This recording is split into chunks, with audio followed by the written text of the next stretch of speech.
Hello and welcome back to another episode of Podcast 572. As always, I'm your host, Kyle, joined by my two friends, Dan and Matt. It's going to be a news-heavy episode because we had all the There were what, four E3, shows? not E3 showcases. Yeah, there were four shows. There were four showcases total, which I don't even think I put a list in here for Summer Games Fest. It's too many. Which is weird, as that was the best one. Spoiler. I'll find Which is a weird thing to say. I'll find a thing. You can find input in there because there was good stuff that came at that one, but it was a lot in like 2 weeks. Where I think the last couple times we recorded, we've been like, boy, the news is really dead, but it's probably going to get crazy. It got crazy. I played, as far as stuff that we played, I'll dive in. I've played a little bit more Crimson Desert. I'm not going to bore anybody else with talking more about that right now.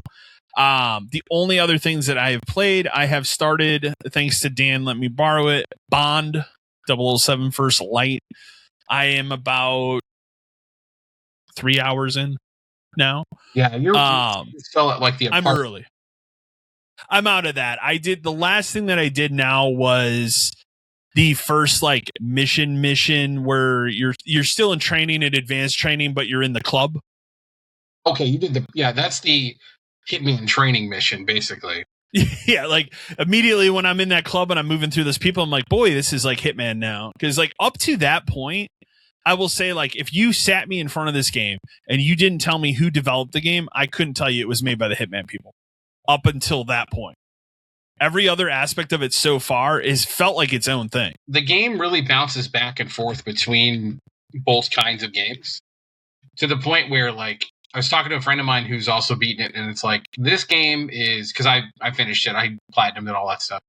It's really like part Splinter Cell, not even as much Hitman as it is more like Splinter Cell.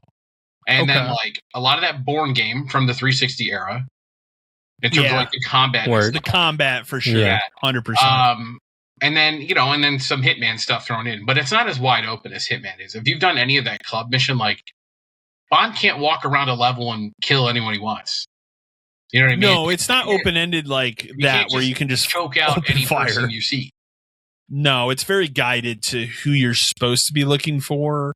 There are specific, like that mission, there's specific places where it's like, well, if I go over here and pretend to do something, I'll eavesdrop on this conversation. Hitman had some of that kind of stuff too, but that's the biggest it's part. It's not nearly as open-ended. That's the biggest part it borrows is like opportunities to play the level different ways. Like when you play that club mission, there's going to be really two different ways you can go because you have to get upstairs at some point. And there's really like, how do I get upstairs? There's a couple different ways you can do it. There's a couple different ways you can go. I also like how you can use his like charm talking with people. Like you can talk your way down. It has some dialogue tree stuff. Yeah. When I did the club thing, I don't know if this is how you did the club thing, but like there's a girl you talk to in the beginning of that mission, then her boyfriend gets mad. I think that happens. And then you end up. That part is scripted. Well, but after that, she comes up to you again and hits on you, and you can kind of decide like, am I going to continue hitting on her, or am I going to be like, get the fuck away? In my game, I was like, fuck it, I'm Bond. What would Bond do? He'd hit on her. So I hit on her. That then resulted in later on when I'm supposed to meet that contact, she shows up and starts interjecting in that conversation because I'm talking to another woman. Interjected for me too, but she did too. Okay, maybe in a different way. Okay, but it gives you like there's dialogue choices, so I'm sure it can play out a little bit differently. It's probably not wildly different. No, at the end of the day, it is very much like a story-driven experience, right? You're going to play through the game the way it wants you to play through it, no matter what. But you could get there different ways. Okay. I like it so far. The game's very good. Looks very good visually. I haven't had any like glitches or anything like that with it yet. No. I did enjoy when you first get to start the training, how the two people that you end up kind of befriending and they're kind of your group, like the one dude fucking hates you.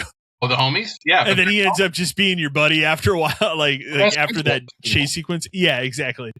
That's really good. Like it seems like it's very well written so far, and it feels like a Bond movie. Very good job of making you care about people, like and like that the way they do the training like montage thing where they're like But I loved how they broke it up where it's like you do a little bit of fighting and then some shooting and then some running and then you go back to fighting and then some shooting. So it's not just like you're doing all the shooting stuff and then all. But it's done in a way where, like, if you were watching this as a movie, that's how it would play out. Yeah, exactly. And I think that's smart in this sense. It's the strongest thing it has going for it.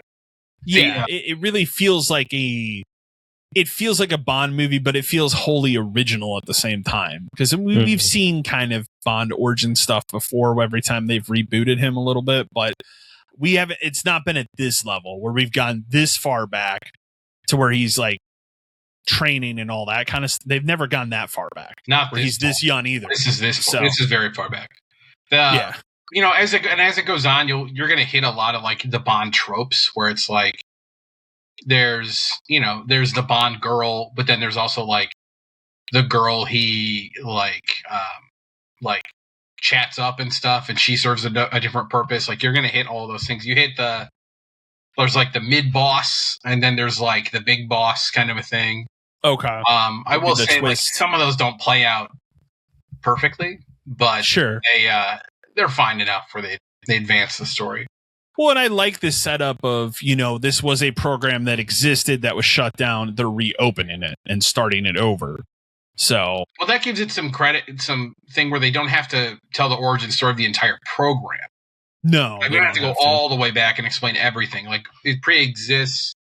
We're bringing you into it now as like a reboot, and then obviously things go to hell and like a reboot. And I think that the guy they picked playing Bond in this is very good. Nailed it.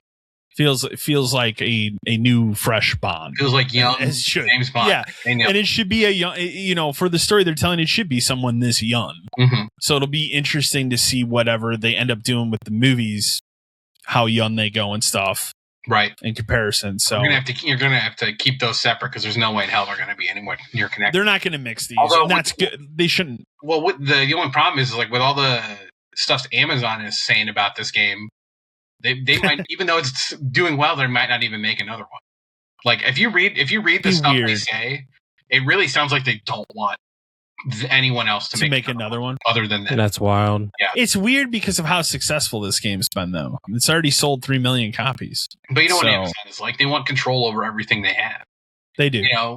They've proven that they and IO doesn't want somebody else to have control over everything. They went through all that with Hitman. Yeah, and Amazon's quickly proven that. They don't know how shit about making video games, so it'll be really cool if they get their hands on Bond and try to make their own, right? Exactly. They don't know shit about it. Like they don't know. They don't. Well, even wasn't that New World game their thing too? It's gone. Okay. Like they have a hand in this Tomb Raider thing. Yeah, which we'll talk about later about how great that seems, right? We'll talk about that. The article I saw today about that was... Did you see the interview today? It's a good thing that this game was delayed. Yeah, no shit. Did you see the interview the guy gave? No. We'll talk about that later, too. Okay, we'll talk about it later. Okay. Not good. But yeah, like, again, I'm early on in Bond. I will play more of it this weekend. But it was good to get kicked off of Crimson Desert for a while. There you go. Yep. Because otherwise, I'll just keep playing that game. This will take about 12 hours out of the year. I need to put a pause on that. I'm not done with the story of that game, but the problem is the story of that game is its weak point. And I'll do a little bit of the story, but then it's like, hey, what's going on over here? I should go see what's going on over here. And then that leads me down a wild goose chase for like 6 hours. And then I'm like, what was I doing? So that's Crimson Desert. So the only other thing that I started playing a little bit of, because they ran a sale on the PSN for all the DLCs, and the base game is on the like if you have the higher PlayStation tier or whatever, is Dead Cells, which I played a lot of Dead Cells on Xbox. And Dead Cells is still great. Well, and one of the reasons I wanted to go back to is because those are the people that are making this new Castlevania. We'll talk about Castlevania when we get to news, but that Castlevania DLC specifically for Dead Cells is really, really good. And I mean, easily now tell, and I think I even said it back when that DLC came out, like, they should probably have these people make a new Castlevania. So it makes sense why they're doing it, but Dead Cells is still a great game in 2026. So, and like I said, if you have the PlayStation Plus, I think it's the premium tier or whatever, it's just on there. but it doesn't have any of the DLC. So I was like, all right, I'll buy the DLC and I'll play that, and then I'll, be ready in October for Castlevania. So it's such a good game. Like I go back to it and play it when I just need to do something kind of random, just because I enjoy it. Yeah, no, and that's I was looking at stuff. I'm like, sometimes when especially on whatever night it is that we're gonna play the game that we're playing together, Dan, Eric, and our group, I need something to play to just kind of dick around with before they're ready. And that's been the game now, where I'm like, I'll play Dead Cells for a little bit before we're gonna grind out more of this Tomb Raider DLC. Yeah, that like the grind. We're close. The grind. It's gonna take probably another couple weeks, but yeah. You know what? The goal is to have that done by Halo. So I think we could probably accomplish that. So because that'll be the next thing. But that really covers what I've been playing. The only other thing that I've done, and it's very stupidly, I forgot that I had that Nintendo Online thing set to auto renew. I did it too. And mine went through for the $50 one because I have that one because I wanted that DLC and the other stuff when I bought the Switch 2 last year. So that went through, and I was like, well, shit. I guess I should probably turn on my, Switch 2 and do something with it. So the other night I sat and played. I went through all the different classic catalogs for each system, but I ended up just playing a bunch of Castlevania Bloodlines for Genesis. Yeah. And I was like, you know what? The screen on this Switch 2 is pretty fucking good. Like it's very vibrant. And it play again, when you pick up that thing, it does feel like a premium Switch. It does feel really good compared to if you go and pick up a Switch 2. I don't know if you've held a Switch 2 yet. And then you go back and hold a Switch 1. Switch 1 feels very cheap in comparison now. It's like, just the way the Joy-Cons are and everything. The DualShock 3 and the DualShock 4. Yeah, it's kind of a similar thing. It felt like you could just twist it and it would break in your hand. Well, especially if you had the 6-axis ones that didn't have any kind of rumble. Those were worse because it was like you're picking up like air. Shell. Yeah. Yeah, it's a really weird feeling. So that's what picking up a Switch 2 feels like. It feels like a premium thing. So, but I messed around with some other stuff in the classic catalog as well. I think I played some Tetris, like original NES Tetris. But I needed to do something to justify that going through because I was like, oh shit, that went through. Do I really need, like, when am I playing games online? I've even played Mario Kart. So we'll get to Nintendo. So we got a lot of news. So, but that covers everything for me. So I'll kick it over to you, Dan. Yeah, I mean, the biggest thing was I finished Bond. Like I said, I got the Platinum. The Platinum's not that difficult. Seems like it's not a hard game to Platinum. It's really just I'll probably do it. It's really just collectibles. The game is pretty good at chapter select for going back, except for one instance I think I told you where some of the collectibles require you to have certain gadgets, and you can't just have every gadget equipped at once because you don't even have this stuff yet. But like, I have two things. You'll with get like the laser watch, and you'll get like the poison dart phone and stuff, and you need certain things to get into certain areas. If you load chapter 10, one of the collectibles requires you to use the laser watch to get. Actually, a couple of them do in that level. But the game, when you load chapter 10, auto picks the wrong like equipment. So in order to if you need to go back, you have to go back to chapter 9, finish chapter 9, and then go to 10, which is really dumb because it just adds another half hour to what you need to do. Yeah. But yeah, overall, I had a great time with that game. I won't necessarily say it's like game of the year yet, although I don't even know what could be for me at this point. But I would give it's somewhere in the area of like 8.5 to 9 out of 10. Like I said, the story's pretty good, although it kind of falls apart towards the end, and there's some really dumb shit that happens. And it feels like they really wanted to make this one guy like the villain, and it's just he's kind of silly at a certain point, where some of the villains in Bond movies click, some of them don't. And this guy's 100% true. Somewhere in the middle. Okay. And then there's a part after that, like at the end, where and you're talking about a different villain. You're not talking about Balma. Balma is whatever is it. Balma. Okay, he's the mid boss. Yeah, we'll see. Okay. There's another villain that is telegraphed very early. And then they try to do like a twist on it, but it's just kind of a dumb twist. But there's the part of the story thing at the very end is a little dumb, and then of course you get the classic credits, and then James Bond will return. Well, no matter if he will or not. They said at the end, "No Time to Die," and he died. So, it's true. That's actually true. Yeah. I forgot about that. So yeah, overall, really good game. I'm happy. I'm happy it came out and it was as good as it was, and like it's selling well. It was way better received, and like I think it always would have been probably well received. The bigger surprise to me is how well it's selling. Right, because I was like, new Bond game. It's been a couple years since No Time to Die. That wasn't the best Bond movie. People that are Bond is GoldenEye, and that's it. Yeah, no, dude, and 100%. Yeah, there's so many people that are just like, I like GoldenEye. It's like, great, that game came out 30 years ago. We can move on from GoldenEye. GoldenEye's not even the best GoldenEye game, but I've said that many times. So I finished that. At this point, I don't really know what else is on my list for things coming out. But what else have I started? We started Dying Light. We're now that Suicide Squad's over. Dying Light's the next like shitty co-op game. I mean, that's a better game than Suicide what's Squad? Funny too is like this session, now that we've played it a couple times, like I'm farther in the game than I ever was. Because when I first played it, I never really got super far because playing that game by yourself is not fun. Kind of like, it's hard not to compare the game to Dead Island, especially since I've played those recently. Mm-hmm. But Dying Light is very much like that. Where like you just play it by yourself, it's just kind of stupid. You're just kind of running from point to point, doing stupid objectives, and running to the next point. But with other people, it's good. It is very crazy, like how similar of a game it is to Dead Island, except you can climb things. It's really the main difference. Like they try to do that whole thing with, well, during the night it's scarier, but there's not really any incentive for like staying. It's just harder. So what's the point? You earn double skill points a night. Wow, I don't care.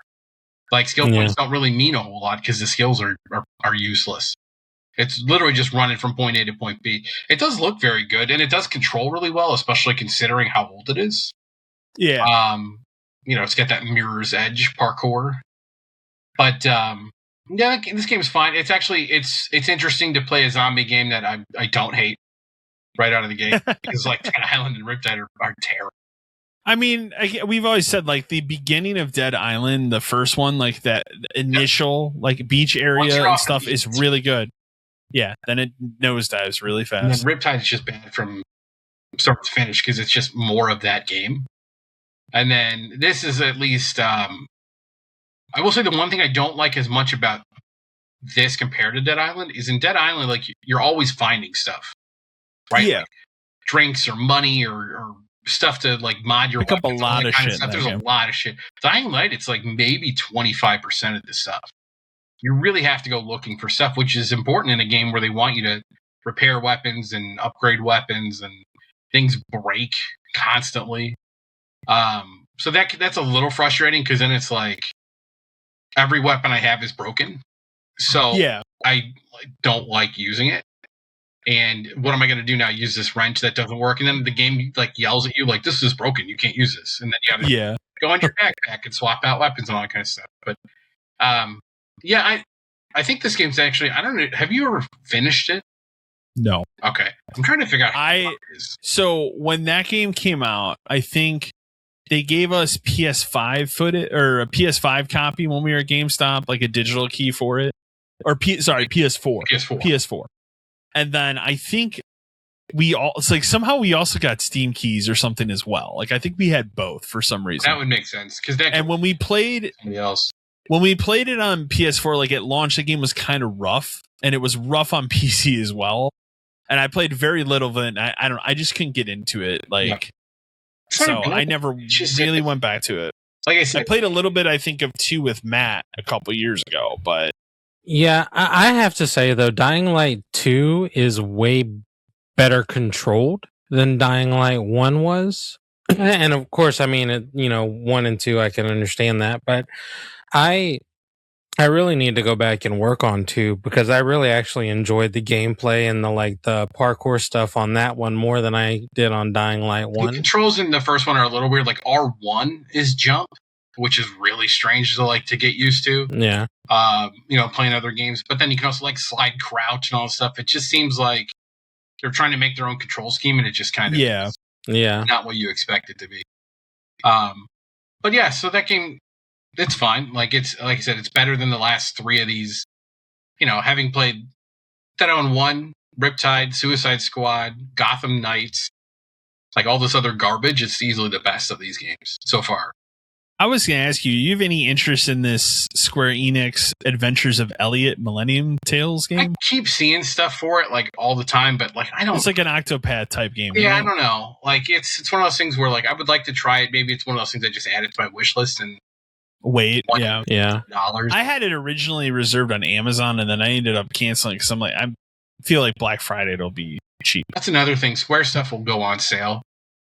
Black Friday is usually good for that stuff. That's how I've gotten the other Octopath games. Yeah, I bought the first one of those the day Friday. it came out, and then with two, it was like, I'll just wait.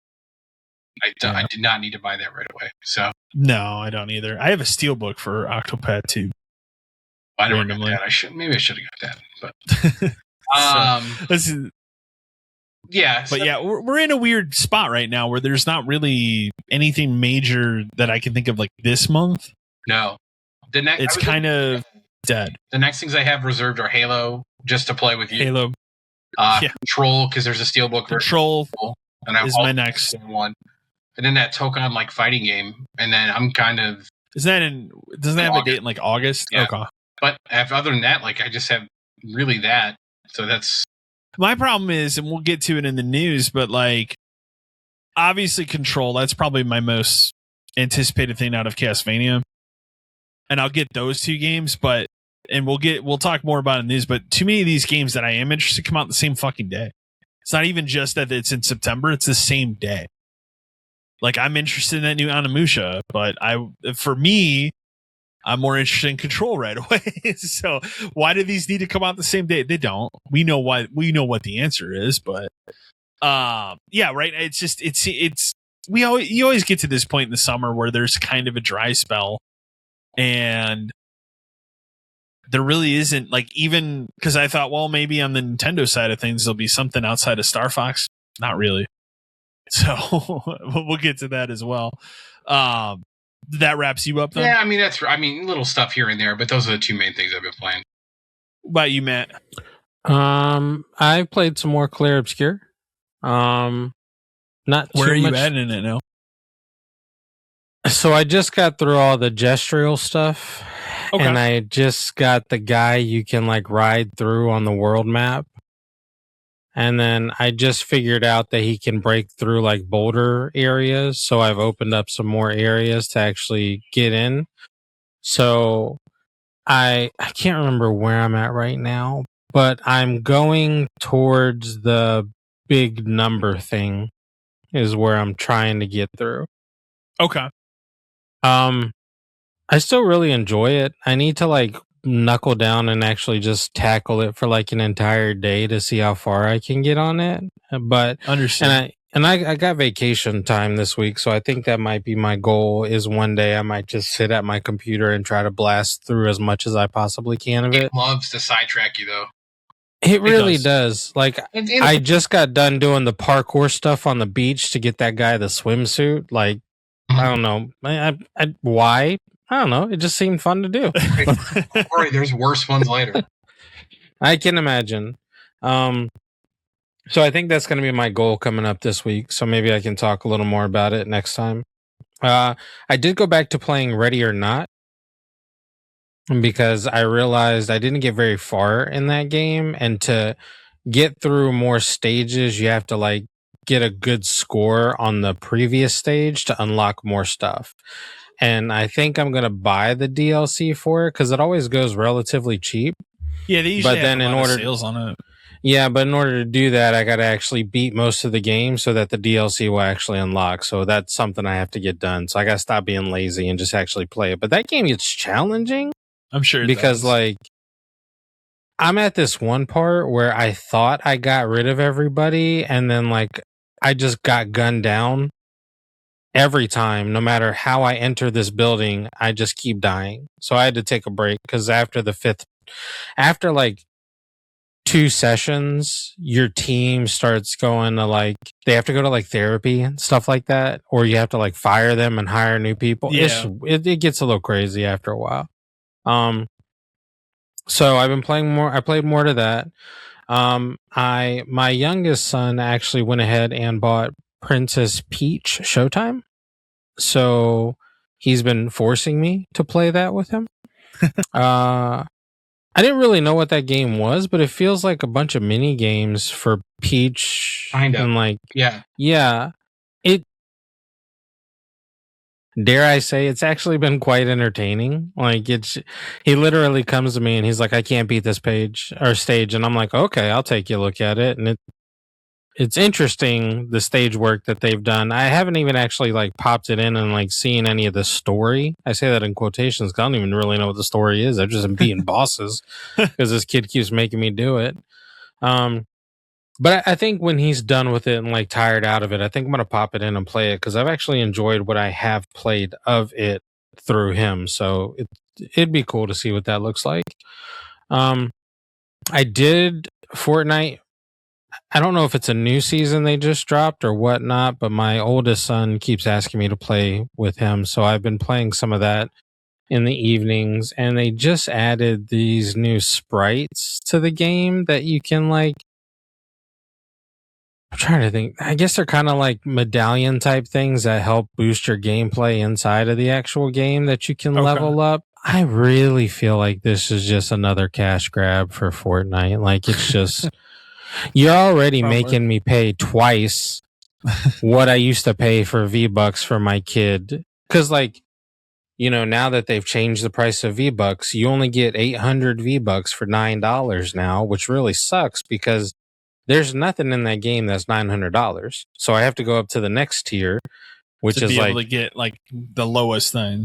Right. And it's $23. And I'm like, what the fuck? Like, I'm not spending $23 on a skin that my kid wants. And I keep telling my kid, like, no, I'm not buying that. Like, you better earn some money to spend it for yourself, man. Like, that's just too much. So I only play Fortnite because of them, but man, that game is just, it's really becoming the shell of the game it used to be at one point. I did run through the Warhammer Survivors demo. I don't know if you got the chance to play that. I didn't have a chance to play it. I mean, I will just play it when it comes out. It's fun. Like, yeah, I will say it's a little more challenging than Vampire Survivors because like with Vampire Survivors, a lot of the characters are more projectile based, but because it's Warhammer, these are more melee based, and then they kind of open up to projectiles as you like move forward. So it's a little more challenging because like the enemies are a little more difficult to kind of like get around and whatnot. I mean, it plays fantastically. Like I have no issues with it, and I've enjoyed the demo I played of it. It was a lot of fun. So I mean, I have no problem with buying that game, even though I'd never played a Warhammer's game. I just like those games. They're fun. They're great to have. And then the big demo, Onimusha, I went ahead and downloaded that and played through that. I did play that too, actually. I should have mentioned I did play that. Yeah, it's Onimusha, man. Like I really feel like the gameplay from the other ones I've played is not really much different to this, which I'm okay with because that's the whole reason I really enjoyed it to begin with. But I will say there is a little bit more in it, in that sword play now than there were in previous games. So it feels like it's moved forward without moving too far away from the basis of what Onimusha games are. Yeah. So I'm definitely going to buy it. I know that probably shouldn't. I mean, buying stuff day one always seems like a bad idea, but I definitely think I'll probably end up buying that day one. So that's all I've been playing for myself. So we can jump into this news because there's a whole bunch of it. We can jump into the news. There's a whole lot of it. Probably should start with because the first showcase was Sony, right? Yep. We probably just go in order. Yeah, that's fine. So So the Sony showcase happened. The list I have is not in order of what things were shown. The two largest titles that were shown here, it opened with Wolverine. You have your issues with Wolverine.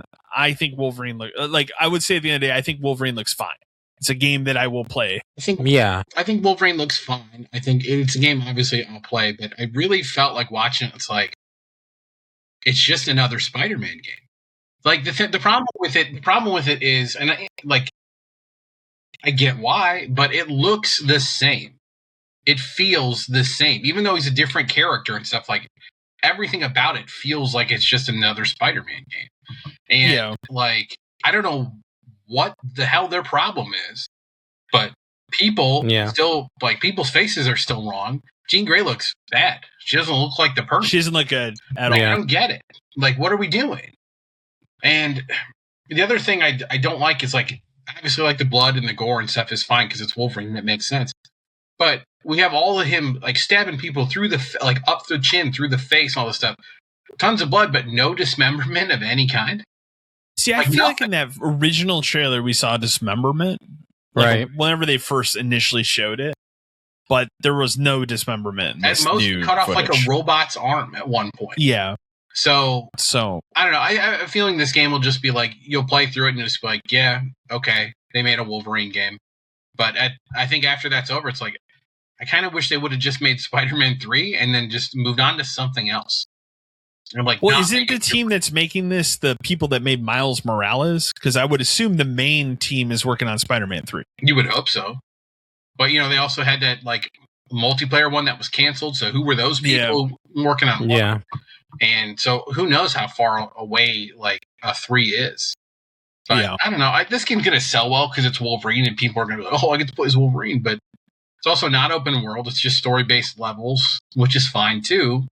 But how long is that realistically? How long can that be? And how long can that be enjoyable before it wears out? Yeah, right. There's something Remember you played that X-Men game on the 360, right? The Wolverine one. Game ruled. Yeah, the game was awesome. So it was a good game made off of a bad movie. Horrible. But at least it was a fun Wolverine game to play. I'm just worried. Very fun. Somehow this isn't going to be as fun because it seems like it just didn't excite me. It's just not at all. Yeah. It's a game I'll play. I don't think I'm there day one for it though. Not at all. I would probably wait and get it Black Friday or something for $20 less or something. Yeah, that seems a lot. It's not a game that I think is going to immediately go down to $20, but Black Friday it'll be $50. It'll be $20 off. Yeah, and then maybe if I'm feeling spicy because the only other game that ever exists at that point is Grand Theft Auto, and I need something else to play. Yeah, you got Wolverine.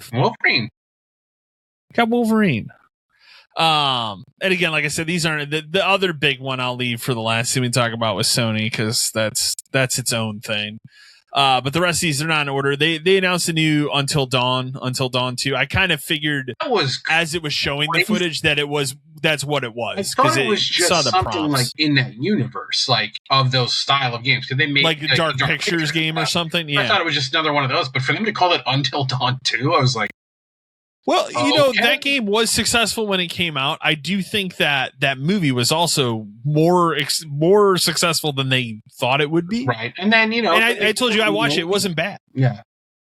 And they did the remake and that game probably sold fine. So it's just, but it is odd to me that they would just call it Until Dawn 2 and that's it.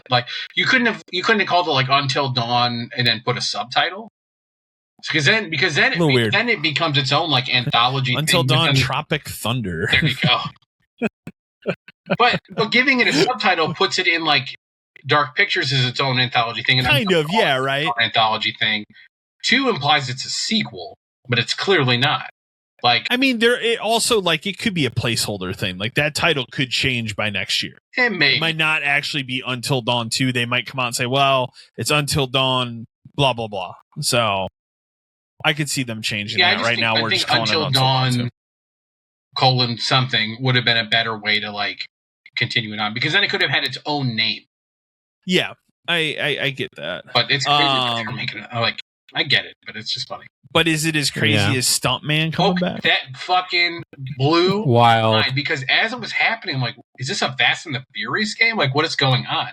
But then it starts playing the Knight Rider theme song, and I'm like, what is this? Yeah, and that came out, and then the Back to the Future card came out. It's like, is this like for a second, I thought it was like, is this like are we bringing back like the movies from like PC where like you make your own like movie based? Yeah, I thought maybe it was going that route. And then it kind of turns into, yeah, you are, because it's fucking Stuntman. It's Stuntman's back.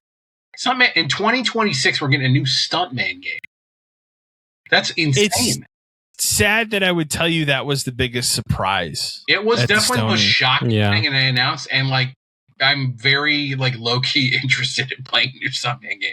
Yeah, no, I am too, actually. So okay, I'm down. This Kumari game was shown, which I originally, when they first started showing it, I thought it was Fair Games. I thought they had drastically overhauled Fair Games. Yeah. And I was like, no, this is its own thing. It's a 3-player action yokai hunting game. I don't know. It's not for me. I talked to our friend about it, and I was like, well, it's 3 players, so maybe we'll give it a shot, because I can see that being $20 at some point, and then just trying to give it away. Or I could see them throwing that on Plus 6 months after it comes out. I could see that. That seems very realistic. Yeah. So as a 3-player action thing, maybe I'll give it a shot. Let's get into Tomb Raider: Legacy of Atlantis. So okay, they showed it. To be fair, what the footage and stuff that they showed at this thing didn't look bad to me or in any way. But apparently this game has some sort of AI assets going on that was uncovered after. That's the interview I saw today, where they were asking the guy, and they said, what does that mean? Like, what does AI mean? And he said that basically how it works, quote unquote, is someone will have an idea for something they might want to put in the game, like a puzzle or an object or something like that, and they'll use AI to make that like model of it and put it in and kind of see if it would work. And then if it does, then they would pass it off to the people who would actually do it. And then they would put it in the game. Here's a problem with that. That's not how that works. Like if you're going to use the time to make AI make something and put it in the game to see if it will work, what do you mean you're going to have somebody redo it at that point? Why? Nobody, that's not how game development's been for 40, 50 years. They're literally saying we're getting rid of concept artists in favor of computers telling us what we want. That's what it is, yeah. And when they challenged him on that, the guy literally sat there and didn't say a word for like a minute. And he pretended he was like looking at somebody else and listening to something, but you could tell he had no idea how to answer that question at that point. Maybe he was AI. Yeah, maybe. Put 3 fingers in front of your face. But it was just a really kind of like awkward interview. And after like he kind of paused for a minute, looked at this other guy, and he's like, no, you go. And then I just was like, I don't need to watch any more of this. So I turned it off. But, so maybe he said something really profound after it, but I doubt it. I doubt it. It's getting to a point where like AI and this stuff, at least for like the next couple years, is inevitable. Like it's going to happen. Like there's huge pushback against it, and maybe in 5 years AI goes away. It could for certain things, because there's such a huge fucking blowback about AI and everything publicly. But right now we're living in a world where I think a lot of these companies are using AI, whether you know it or not. Yeah, I think a lot of there's probably AI assets in more games that you play today that they just haven't talked about it, because they know if you talk about it, it's just going to bring negative pushback. Yeah. So, yeah, like this guy opening his mouth. Like I'm not throwing shade at this developer, but if it were to come out and Crimson Desert had some AI stuff going on in it, it would not surprise me. Yeah. I would not be shocked.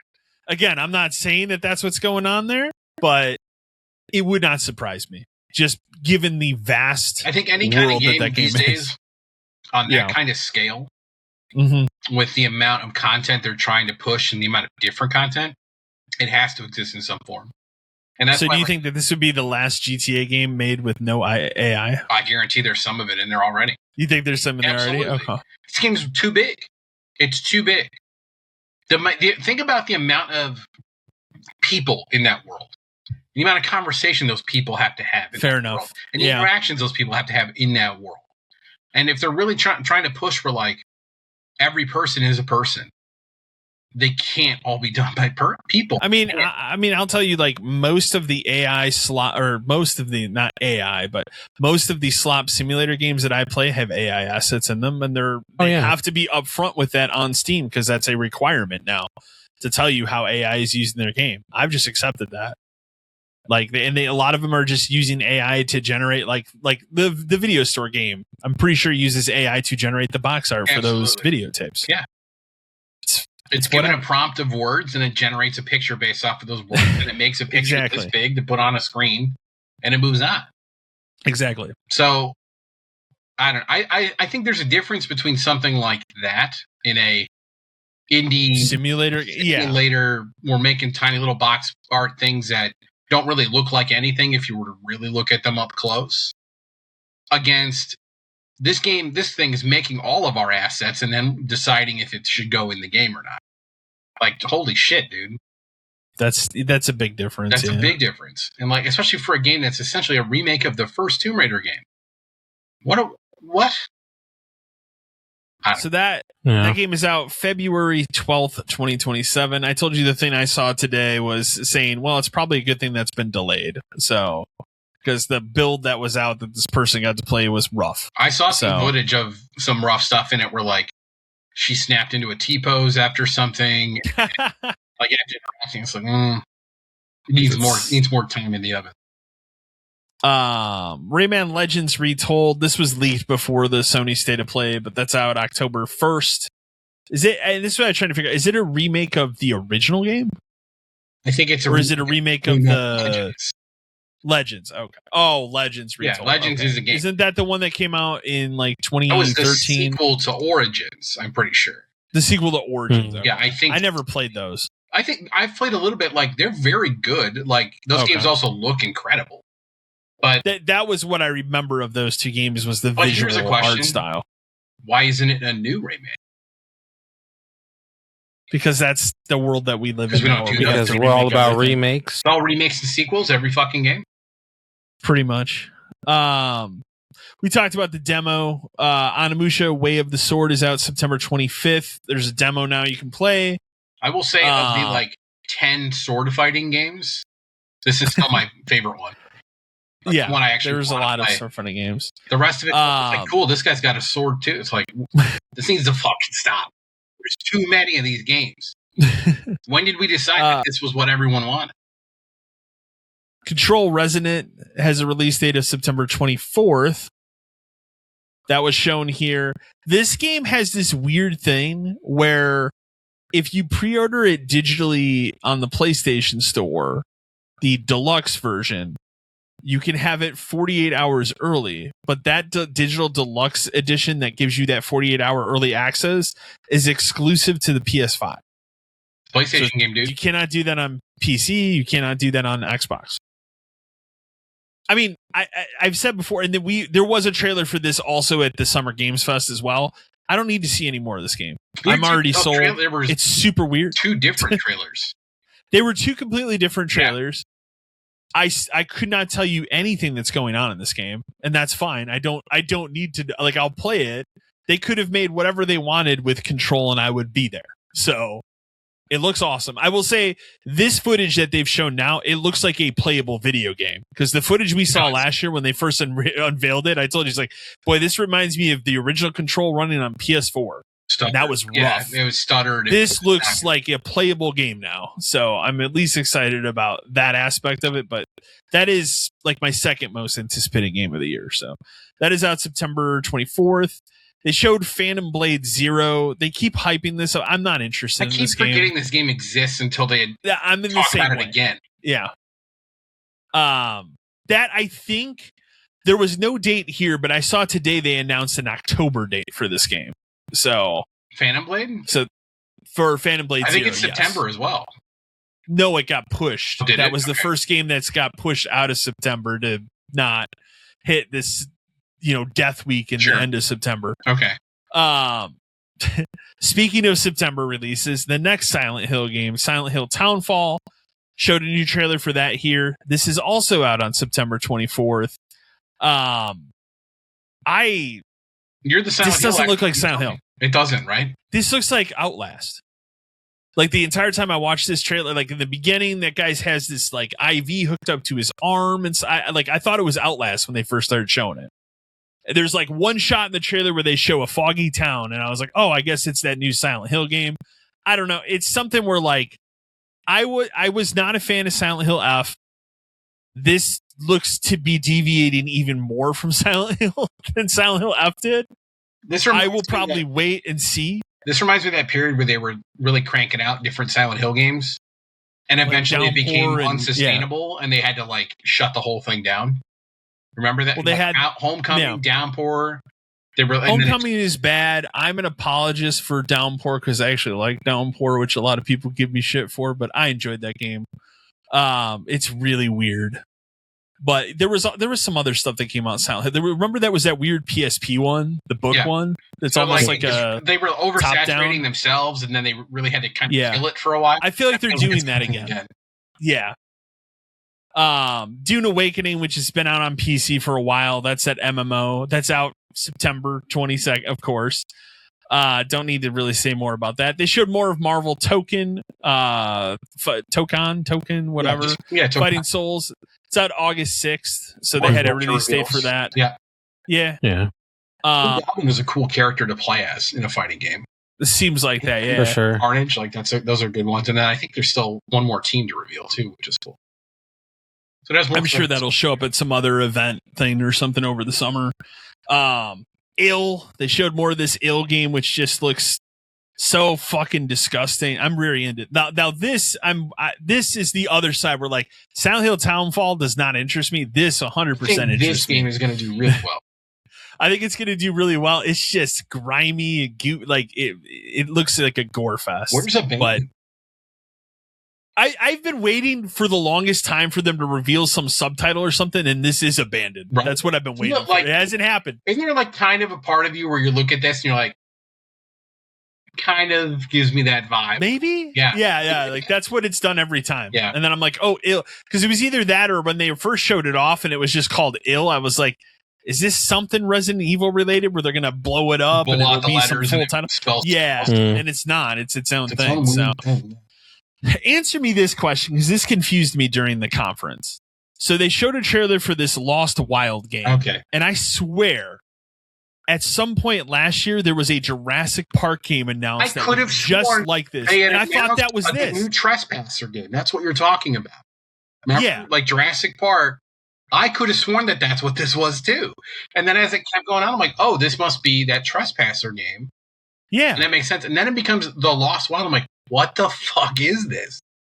It's crazy. The weirdest part to me was like, I saw a clip on Instagram or something where some guy was like, fuck yeah, it's the Lost Wild. I fucking told you. It's like, who? What? What are you talking about? How are you hyped for I've never heard of this game until this. Never heard of this. What are you talking about? But I'm with you. I could have sworn there was a new Jurassic Park E3 last year. I want to say maybe at the Xbox Showcase. I swear to God, they talked about it. Yeah, and that's why I watched this, and I was so confused because I thought for sure that's what it was, or at least it felt like it was Trespasser. What the fuck was it? It was definitely first person like this. Jurassic Park video game. Survival. No, is that it? Okay. What does it have a date? No, hang on. Survival. Evolution 2. Is it Survival? I could have sworn they announced the Trespasser. Maybe I just wanted it to be that. Jurassic Park Survival is the one they announced. Okay. That's what it is. There's no date for that. It just says announced. I see. I thought that was a one-player first-person survival game. Yeah. So I think that is maybe what I thought it was when they were talking about it. It's like, oh, it's Jurassic Park game. It's not, and I don't know why people are excited for this. It looks generic. Dave the Diver's getting a prequel called about Bancho the Chef, the sushi master. I don't think they had any date on that, so it just was a they tend to announce trailer very far. Yeah, Yeah. For whatever terrible reason, they decided to stick a commercial for Marathon and say, please play Marathon. They're begging you. In this showcase, they're begging you to play it. They gave a free week of it out. It's that thing I told you today where if Marathon fails, Bungie's cooked. Well, then why did they just close down their most popular game? And arguably more profitable. Yeah. Why didn't they just be like, man, you know what would really save us right now is Destiny 3. But they've already decided it's a bad idea. Uh-oh. I think Bungie... They're all in on Marathon. Bungie doesn't have left, man. No. No Rest for the Wicked. That's been out on PC forever. I tried to play it because I have a copy of it on Steam. It was very overwhelming. That is the new game from Moon Studio. The people that made Ori, the 2 Ori games for Xbox. It's very cool. There's a lot going on with it. It's got a lot of content, but maybe I'll check it out when it hits the 1.0 release. That new Ace Combat game. I've never played an Ace Combat game. I used to play him. My buddy used to play all of them. This game looks crazy. It looks crazy as hell. Looks good. Well, the thing about Ace Combat games that people don't know, like, they have their own weird ass fucking storylines. It's not just the story looks crazy. It's not just like, oh, we're just flying planes to blow up other planes. Like, no, dude, they have crazy fucking storylines. Yeah. This is out October 2nd.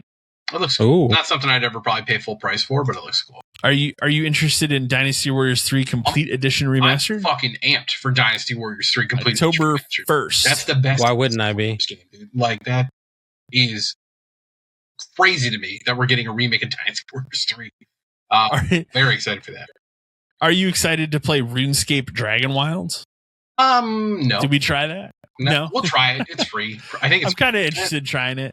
It's part of the PlayStation Plus premium thing. Yeah, so they announced that, and then classic stuff. They announced Guitaro Man, my personal favorite, Psyops, which please give it trophies. Yeah, if they give it trophies, I'll do it.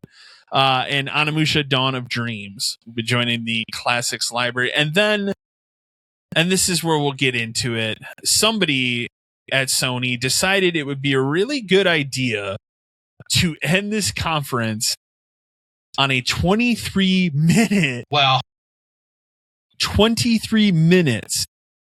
of the new God of War game. Now, on paper, it's a new God of War game. Smart. But I will first ask you, when has any of these showcases ever ended?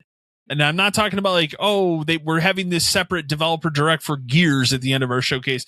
Like, ended their actual showcase with a trailer and footage, this much footage. It was 23 minutes. It was too much. Too much. So it is called. It should have been a thing like, if you want to watch this on your own after, you can. It should have been the trailer. And I stuck through the whole thing because I thought I could not believe when the guy said it, because I was sitting here watching it, and then the guy made whoever the guy was that came out at the end, like, made the comment, we're going to show 20 some minutes of uninterrupted footage. I'm like, oh, this will be a big thing.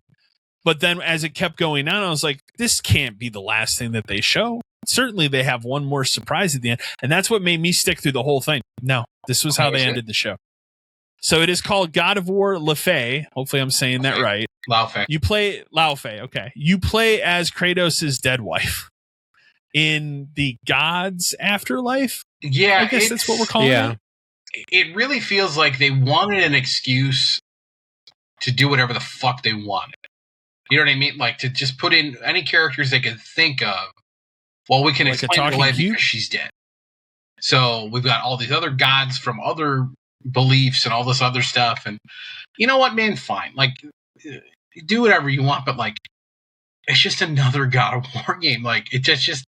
That's my biggest disappointment with it. It's at the end of the day, it's just another one of the same game they just made 2 times over in this style. Right.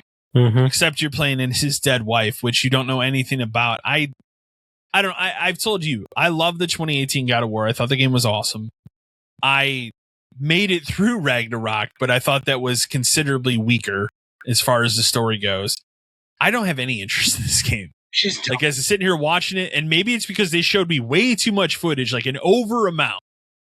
As I watched it, it's not even like, first of all, like, the biggest discourse on the internet is that you play as a woman. I don't give a fuck about that. Shit. Man. My issue is, like, it's not what I would come to God of War for. Like, God of War is not a jokey game. Like, does Kratos and his son have jokes in that game between each other? Sure. Are there funny things that happen? Sure. This has that, like, stale MCU humor. Yeah. As it's going through, where like they're quipping jokes to each other, the talking cube, the talking sword that she has, like it's too much in that vein.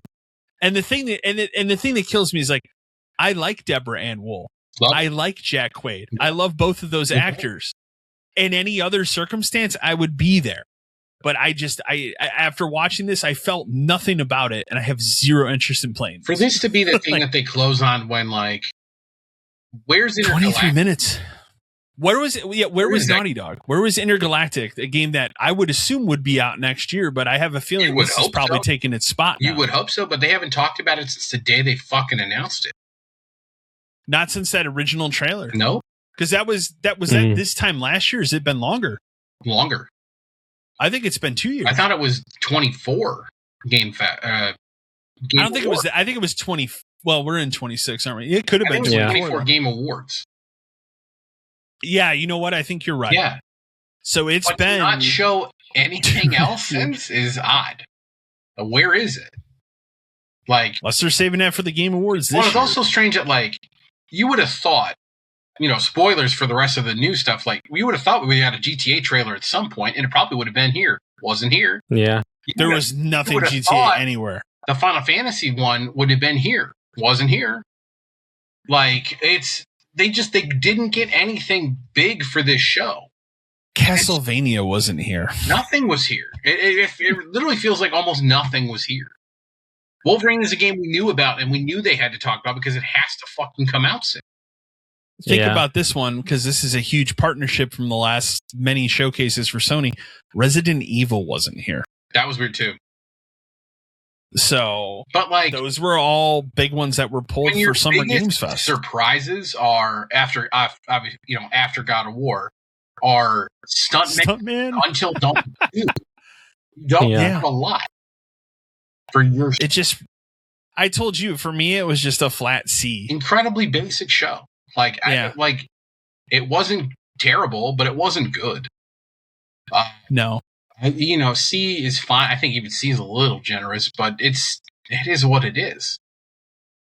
Nothing to get hyped for at all. No.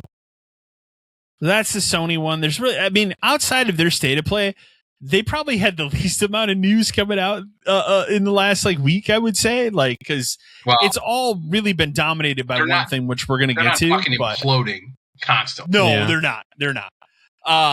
So the next thing we had was Summer Games Fest, which I would argue was the best showcase of all of them. Of the four. Because it had the heavy hitters. Yeah, of the four. It had the things that I was looking for.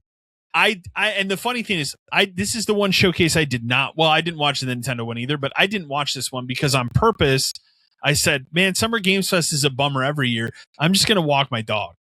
And then I think I text you halfway through you text me, were like, they're showing Resident Evil. And I'm like, God damn it. Of course that was what they fucking opened with. I was like, he's going to have to go watch that. Yeah. So I'm going to try and scroll down here and see if these go in a backwards order then. But it opened with Resident Evil Veronica, which is the long awaited Code Veronica remake. It's basically a CG trailer.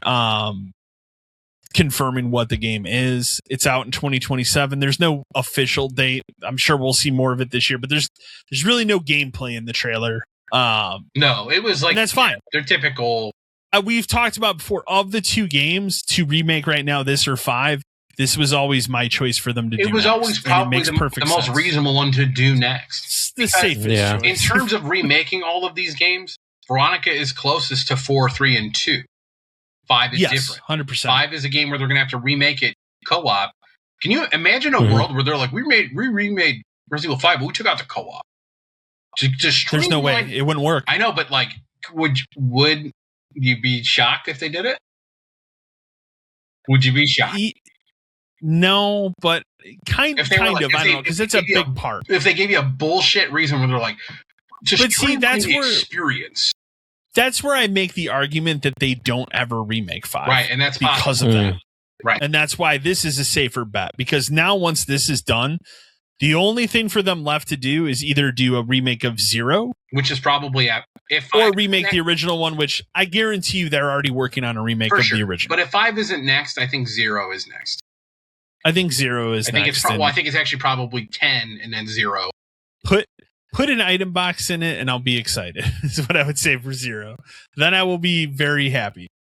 But yeah, no, 2027, not much more there. So, but happy that exists finally, and they finally showed it.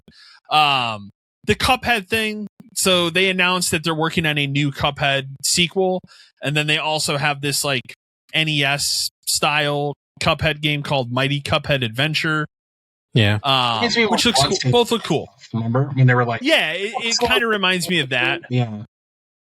And remember, like, all of that stuff for the first Cuphead is hand drawn, so it's going to take a long time for Cuphead 2 to be ready. But they have enough goodwill with people where they can take as much time as they want to put out. Exactly. Nobody's going to be upset. No one's upset about it. No. Another big one here. We've known for a while that this exists because they've been teasing it. Alien Isolation 2. It has been confirmed it's a new character, so you're not playing as Ripley's daughter like the first game. Takes place on a like a planet this time that you're crashed on, so it's not confined to a space station. Again, it looks awesome. Like, I love the original Alien Isolation. I played through that a couple times. Being on like a base on a planet too, I feel like it gives them more opportunities to do other things as opposed to just being in a space station kind of thing. Yeah, and like there were definitely big surprises and reveals in that original Isolation game as you got further in the story. My only complaint I ever had with Isolation, the first one, is I just feel it's a little too long for what that game is. Like, it gets to a point where it kind of starts to wear out its welcome a little bit. But that doesn't necessarily mean that's going to be a problem with this one. But I all for an Alien Isolation 2. Just don't let that person review it at IGN. It's not allowed. What do you think of this Gen Atlas game from the maker of Shadow of the Colossus? And Whatever, dude. Like, I thought the footage looked rough. Yeah, it did. I think, you know what, though? I think all of his games have always looked a certain way. Where they're kind of like fuzzy is a way, I guess I would explain it. Yeah, I understand what you mean. Yeah, but I don't know. I never played Last Guardian. I know Matt likes it. I just never cared by the time it came out. I never played that one. The one I played the most of was Shadow of the Colossus. I think that's a phenomenal game. That Blue Point remake of that was really good. I remember enjoying that one. So like that's fine. This is the kind of thing where I guess I'd have to see it and then just go from there. Wait for it to come out. This kind of the same way, though. To be honest with you, like I honestly, watching a lot of these, I didn't really feel excitement to a lot of the games in general. So it's just kind of like everything was a really hit or miss, and meh. Yeah, like I did not watch the trailer for this Blood Message game. You don't have to, dude. Okay. You ever heard about swords? Do you know what swords are? Yeah, this game has swords in it. Why don't you tell me about the wildest trailer from this? I actually did not watch this trailer, but I've seen enough footage of it. This is the weirdest fucking announcement. Okay. So the Yakuza developer RGG Studio has that new Stranger Than Heaven game, which is coming out January 15th of next year. So, you know not too far away. Said Snoop Dogg's in the game. Okay, I can kind of understand that. I understand that. And then they do this Tupac scene where fucking Tupac walks out. I'm down. But how, like, did they hire someone to do an impersonation? Or did they using AI for him at all? Okay. So it is just going to be somebody voicing him, but like, what? I guess, and then Snoop Dogg came out on stage. Okay. And they hung out for a little bit, and he talked about how Death Row Games is still around, but like that means anything. Like, they haven't announced anything. What is Death Row Games going to make? You know what game they should make? Get Def Jam license and do that. How about that? I was just about to say the exact same thing. Def Jam. Anybody would want you to remake fucking Def Jam. People would go crazy. People would go nuts for that today. And Tupac in a video game in 2026. 2027, but yeah. Well, I mean, just like the announcement of it is one of the crazy. Would never have said that. Ahead of Stuntman for weirdest things that were announced this week. What do you know about this game from the Division developers, Hex? I don't know how you say it. They didn't really fucking show what it is. Okay. Sure, man. I guess if I see more, Division and 1 and 2 are some of my favorite games of that style. So I guess we'll see. I don't know. I need more. Platinum Games, developers of Bayonetta, Nier Automata, and Ninja Gaiden 4 have announced that they are making that Teenage Mutant Ninja Turtles Last Ronin game. Yeah. They shows no gameplay footage, just literally just an announcement, but still a very cool thing. I don't need it, man. It's already going to be purchased. Again, I'm excited for it, but I want to see what it looks like. I mean, I know what it's going to be. It's Platinum Games. They are very good at making a specific type of game. So I don't know. After I saw the fact that, it was like kind of the people that behind Bayonetta and whatnot, I was like, okay, I can kind of already kind of see where this is going. And I'm in it. Like, I do want to definitely see a little more about it. So I'm kind of stoked to see what we might see going forward. But I mean, dude, I'm in on it. Like, give it to me. One of my favorite announcements from this showcase, very excited for this, is Gundam Rogue Orbit, which I will preface by saying it's one of those where, like, when the trailer starts, it's a CG trailer. We're like, there's no fucking way this game's going to look like this. And they do that thing where they transition it to when they show what the game looks like. It's like, okay, it's a real video. It looks terrible comparatively. You didn't think it, like, compared to the CG? I think compared to the CG, it is one of the biggest differences I've seen in a downgrades in terms of, like, I can see that. To see, like, whoa, I don't even know why we're doing it's the kind of game I've been wanting them to make with Gundam for a long time. So rather than these, like, we kind of battle each other, like, they've never done anything like this, and this interests me. I also thought that the idea, like the story of it, seems really cool. So I'm excited for that. But I'll give you the down because it is a stark downgrade. Yeah, it is. Whoa. It's just like, whoa. It's almost like somebody turned the light switch on or something. Like, oh, this is different. There was this game from former Call of Duty developers called Crossfire. Like it's definitely a dynamic. It's a dynamic cover. It reminded me of Army of Two, kind of. Like it's like gameplay wise. I got some Mind's Eye vibes off of it. Mind's Eye, it has a weird sci-fi element, but it's a military shooter, but it's very story focused. It looks cool. It looks like $30 game. Yeah, cool. it also if this comes out as a $70 game, generic shooter games you've ever played. Exactly. Guild Wars 3 was announced. I don't think we need to spend a lot of time on Guild Wars 3. Sure. I played the original Guild Wars. I never. It's on console, which is interesting. That's cool.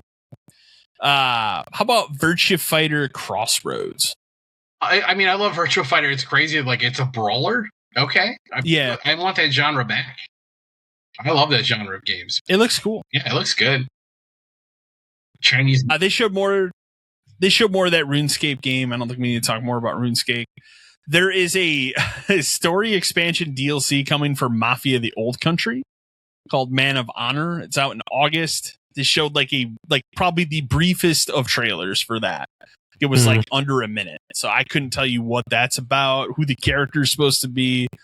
I remember liking that game enough, but I don't know. I don't know if that's something I would pick up right away. This 1666 Amsterdam game, this is another one. I'll be honest, I did not watch the trailer for. I've seen the reactions I've seen online have been mixed. Yeah, I don't know. It just was like another one of those things where, like, oh, it's a new thing, and it just looks incredibly generic. Like, yeah, it's like a weird kind of like horror, like adventure game with witches, but then there's magic and then there's time, and it's like, I don't think I care. It's too much. I will tell you, I watched the trailer for this next one, and I was excited until I got to the end of it, and they said it's a 3v1 multiplayer game, and then I got very upset. What a waste. That is Saw Genesis. Yeah, what a waste. Because Konami made those two very decent Saw games for the 360. They're not bad. Yeah. They're not bad. Like, they're actually very well made. And so I thought that's what I was getting. And then when they got to the end of it, said 3v1, I was like, we're still trying this? Yeah, in 2020, it just seems like, why are you trying to continuously make this game when Dead by Daylight is still as strong as gameplay as it's going to be. They're all Dead by Daylight has Jason now. It's over. Yeah, like there's really no, and it even has Jigsaw in Dead by Daylight. So it's kind of like, I get it. You're trying to make, you're trying to essentially make one of these games the new Dead by Daylight, but you would be more successful in making an actual game that's playable versus the 3v1s anymore. Because I don't know. I just equate everything that's horror based that comes out like that. It's not going to go far because it's Dead by Daylight's out. Pretty much. Yeah. Like that Halloween game that comes out this fall. Like, I think the idea of it is really cool, but how much longevity is that going to have when Dead by Daylight exists and already had Michael Myers at one point? And that's the kind of thing, though. Like Hellraiser comes out, but Hellraiser is it's an actual game. It's a single player game. Yeah, it's got nothing to do with. I'm excited about that. Yeah, I'm stoked about that one too because that actually looks really cool. Like wild. I just can't see why you're continuously making games like this when there's really no point behind it. No. They showed another trailer for Lords of the Fallen 2 that'll be out this fall. They showed it's like an XCOM style Star Wars game called Star Wars Zero Company.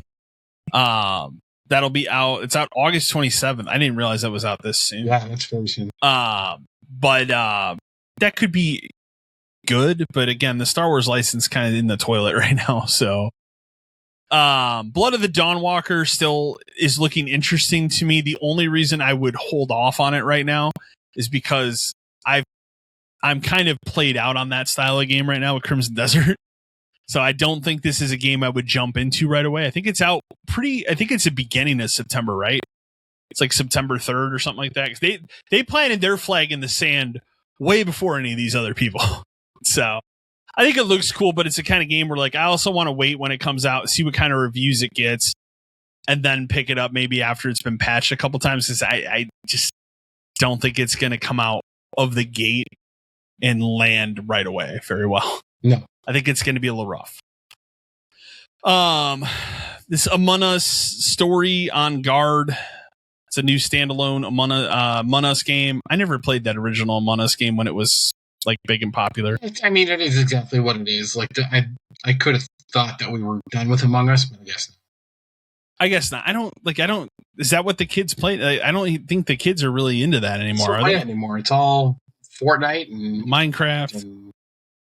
Minecraft, I feel like will be eternal at this point, though. Yeah, never. Because that just taps into Lego at this point. And Monster Hunter Wilds is getting a expansion called Ascendance that'll be out sometime later this year. I did not watch the trailer for that. I didn't play Monster Hunter Wilds. So it's 2027. Yeah. Okay. Yeah, I never play it. I'll go back to it. I'm more content for that. And I got people to play it with, so I'll play more. I did not watch the trailer for this, but I figured you would talk about this because it's up your alley, and that is Hot Wheels Infinite Rush. It's not up my alley. I just don't think those games are that. And they okay. They're okay for like trophies and stuff. It's one of those things where I can get it for $20, or if they throw it on Plus, sure. But it's those games are fine. I think they need something more to do. So this being open world is more fun because before it was just like race on this track. And then do 3 laps, and then race on this track and do 3 laps, and then it's like, whatever. Clutch, which is a new open world racing game from former developers of the Forza Horizon series. It's out next spring. I did not watch a trailer for that either, to be fair. There is a group of trailers here that I just skipped because they're not up my alley. About like a narrative driven racing game. Like what's right? Is it like a narrative driven thing? Oh, I didn't know that. Yeah, see, like, even when you play, like, Forza Horizon, there is, like, a very, very tiny story going on. But it's not anything to really care about. It's not why people are coming to Forza Horizon. No, this has character. Not at all. Story beats and all that. Oh, okay. It's like, okay. Single-player racing story game. Sure. Attack on Titan 3 game. I don't think there's much more I need to say about that. Is what it is. Pal World 1.0 is out July 10th. Did they ever settle that lawsuit thing? No, it's close from what I saw. And okay. I saw something about it today, actually, where they talked about either Nintendo's only going to get like $30,000 or they're going to lose. So it really turns out that Nintendo really got nothing out of it. So Okay. It ended up not mattering at all. Okay. The Wolf Among Us 2 is out in 2027. They're also putting out a remaster of the original Wolf Among Us. It's this holiday. Are people ready for Telltale games to come back? I don't know. I got so burned out on those. Yeah, they just ended up all being the same thing over and over and over again. And they never looked better, and I don't know. Like, I think I played the half of Wolf Among Us and just never cared. The last one that I played was the Batman one, which was very, like, story-wise was very good because they did some really interesting things.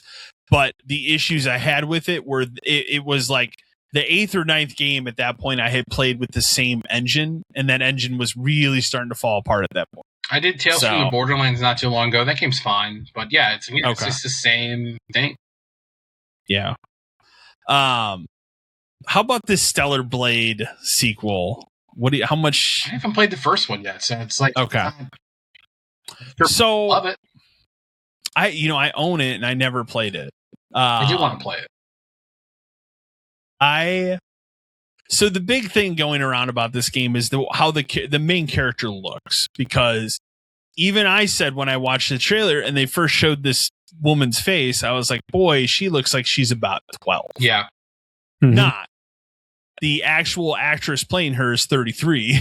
So, but it's not a sequel to Stellar Blade. It's almost like a spiritual successor. You're playing as a completely different character, and she doesn't use swords. She uses like these power fist things. And it almost is invoking like Ghost in the Shell, the way her outfit looks and stuff. It looks cool. Like, as someone who thinks Stellar Blade is a cool looking game, I just haven't played it. It's been sitting on my shelf forever.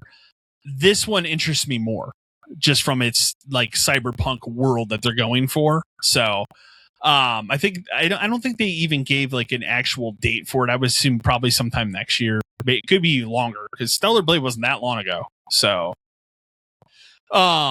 Street Fighter 6 Year 4 DLC characters, which they showed a bunch. The biggest one, and this leads into the final announcement, is Tifa is going to be in Street Fighter 6. That is. Apparently they've been working on it for a long time, actually. Yeah. Because the thing was everybody wanted her for Tekken, because I feel like she really kind of fits in Tekken. But, whatever. Put her in any game and it works. And the final and the big reveal, one we've been waiting for, Final Fantasy VII Part 3. It's titled Revelation. It'll be out next spring. Looks awesome. Looks incredible. This is probably the trailer I rewatched like several times. Yeah. It's really good. And then like all the information that came out like after, like it sounds like it's going to be crazy compared. Like they put out another video that has a job system. They put out another trailer that has like more gameplay footage. Mm-hmm. I don't know if you watched that one. Yeah. Also really good. Really good. The airship stuff where you're just fucking diving off of it, like, it looks amazing. Sid and Vincent gameplay. Mm-hmm. Like it looks awesome. Said like we're gonna tone down the mini game stuff, which is good because Rebirth has. It's another thing I've been working on lately is Rebirth. They told you they released baby mode, where they basically put out like all the. That's a good way to put it, but I know what you mean. They released baby mode, so I went back and I did some of the stuff that I just wanted to clear out of that game and didn't feel like grinding for. Yeah, there's just so many fucking mini games in that game, so it's good that they're gonna tone it back a little bit. But a good way to open this show and a great way to end this show. That they finally showed it. They can finally it's out there. Here's the title. We don't have to hide it anymore. And it's out exactly when we predicted it would be, which is spring 2027. A year from now, and everybody can speculate about everything they want from this point. But they did say that it does have a definitive ending, so there's not going to be anything that's open to interpretation or any of that kind of stuff, or you're not going to be able to make choices, which is fine. And it should tell the story it wants to tell. And the story's already been fucking blown out and expanded to hell after the end of the last one. So whatever they want to tell me to do, I'm fine. That's pretty much the Summer Games Fest showcase. Pretty good overall. Pretty good. This was the best showcase. It showed bangers. It showed stuff you hadn't heard of. Surprises. Surprises, Resident Evil was a big surprise Farming because, like, stuff. Yeah. Like, that was big. Like Cuphead is big. Alien Isolation 2 was there. Like plenty of good stuff, and unlike stuff that like I'd like to know more about as it gets closer to coming out. So yeah, it was a better showcase. Well, we can get over to probably what will be the meat of news because there's a lot more than just the showcase to talk about. But we'll first start with the Xbox showcase. I did watch this one. This one I didn't. I don't know if you watched. Wasn't able to at the time. Okay, this one I did watch. I watch it every year. This was the one I went into like most anticipating because I wanted to see how it was handled. This would be the first time now that we have a new CEO for in what 13 years for Xbox, and I wanted to see what they did, how they handled it, if they were going to make any big bold decisions with anything, which they did to an extent, and how they were going to handle just everything because Xbox has been in the dumps for the last year, 18 months, I would say, like really in the dumps. And so they made some choices here. And the first one, which baffled me, is we knew going into the showcase that they were going to have a 30-minute developer direct at the end for Gears of War. So naturally, you would assume, well, you probably want to open your showcase with something that's a banger that isn't Gears of War because you're going to spend 30 minutes after this talking about Gears of War. No, they opened with Gears of War anyways. You get a 7-minute trailer for Gears, E-Day. And for better or worse, what I would tell you is it's another Gears of War game. It's not, they're not reinventing the wheel. There's like very slight new things that you can do. Like you can jump a little bit higher. There's a little more physicality to platforming and stuff, but it just looks like a very good visually Gears of War game that is telling, it's a prequel. So it tells the story of Marcus and Dom. They've already met. Like, they're back from like their initial war. Yeah, exactly. Like they got to go back somehow. Well, and my buddy and I were talking about this the other day because I had brought up to him like the way Gears 5 handles that story decision. They kind of painted themselves into a very shitty corner where there's no way they would develop a Gears 6 where it plays out with whatever choice you made. That would be too much work. Yeah. So they would have to make a decision for you on what the decision was in that game, regardless of what you as the player made. So they kind of painted themselves in a bad corner there. And I think that's what led to, well, what do people like about Gears of War? Marcus and Dom. What if we just made a prequel? But we're not pushing anything for, like, even Gears 5, I would say that game, well, some of the decisions and stuff, like there was kind of an open world part of that game, but the open world was empty as fuck. Yeah, it wasn't an enjoyable aspect of it. No, it wasn't an enjoyable aspect, but I would still give them, they were putting forth an effort to do something different. That doesn't feel like this at all here. This just feels to me like, hey, we're making Gears of War again. Do you guys like Gears of War? It's Gears of War again. Here's Marcus, here's Dom. They got the Lancers here. It's everything that you like about this franchise. The big thing here, and they didn't, I will also preface, I did not watch the 30-minute developer direct when it was over because I did not care. You need to. I don't need to. Like, Gears, like, I'll play it. I like Gears of War. I think it looks like a good Gears of War game. The big thing here, outside of multiplayer coming back, is it's going to have a 12-person horde mode. That's weird. The largest news coming out of this, and this is the only time throughout this showcase that the new CEO was shown. She didn't have any other like parts where she interjected or anything. So it was only right after this she came out, kind of made her little like talk about, Xbox has been around for 25 years, blah, blah, blah, whatever. And then made the statement, and Gears will always be with Xbox. This game is exclusive to Xbox, will not come to PlayStation. It is on Steam, but they're pulling it back. There has been a lot of scuttle that has come out after this showcase. They accidentally uploaded a official Xbox podcast episode that played a trailer for Gears that had a PS5 logo. Then they had that Aaron Greenberg guy come out, and he basically straight up said, oh, no, you guys didn't see that. No, there's fucking photos of it on the internet. Sure, people saw it. That game. You could have just come out and say, it's done. Because it comes out soon, so like it's done. Like it's on a hard drive somewhere, sitting someplace where it'll never see the light of day. or will it? Here's when it doesn't do well here, right? Does it sell? Because, all right, so let's just talk about Clockwork right now too, because it goes in the same bucket with this. So they talked more about Clockwork Revolution, and for some reason, that's the other game they decided to lock down to Xbox exclusivity, which is a game that's not a known franchise. It's something entirely quote unquote new, even though it's a copy. I have zero interest in it, but I haven't. Would play it eventually on PlayStation. Yeah, if there was a way for me to get it cheap and just fuck around with it. You're expecting me, someone who doesn't own an Xbox, to buy a console so I can play that game? You're out of your fucking mind. I don't think they understand, or she's new, right? Maybe she doesn't know, but I'm not paying $600 to play a Gears prequel and an unknown quantity. Your mission at this point should be to sell systems. These two are not system sellers at all. No. So I don't know what the question I would have though is what is outside of maybe Forza? Nothing. There's nothing left. No. They've ruined all of that. So by opening that door, they ruined the exclusivity thing forever because they told people at the time, when you open the door and you say, okay, nothing's exclusive anymore, you can just play it wherever.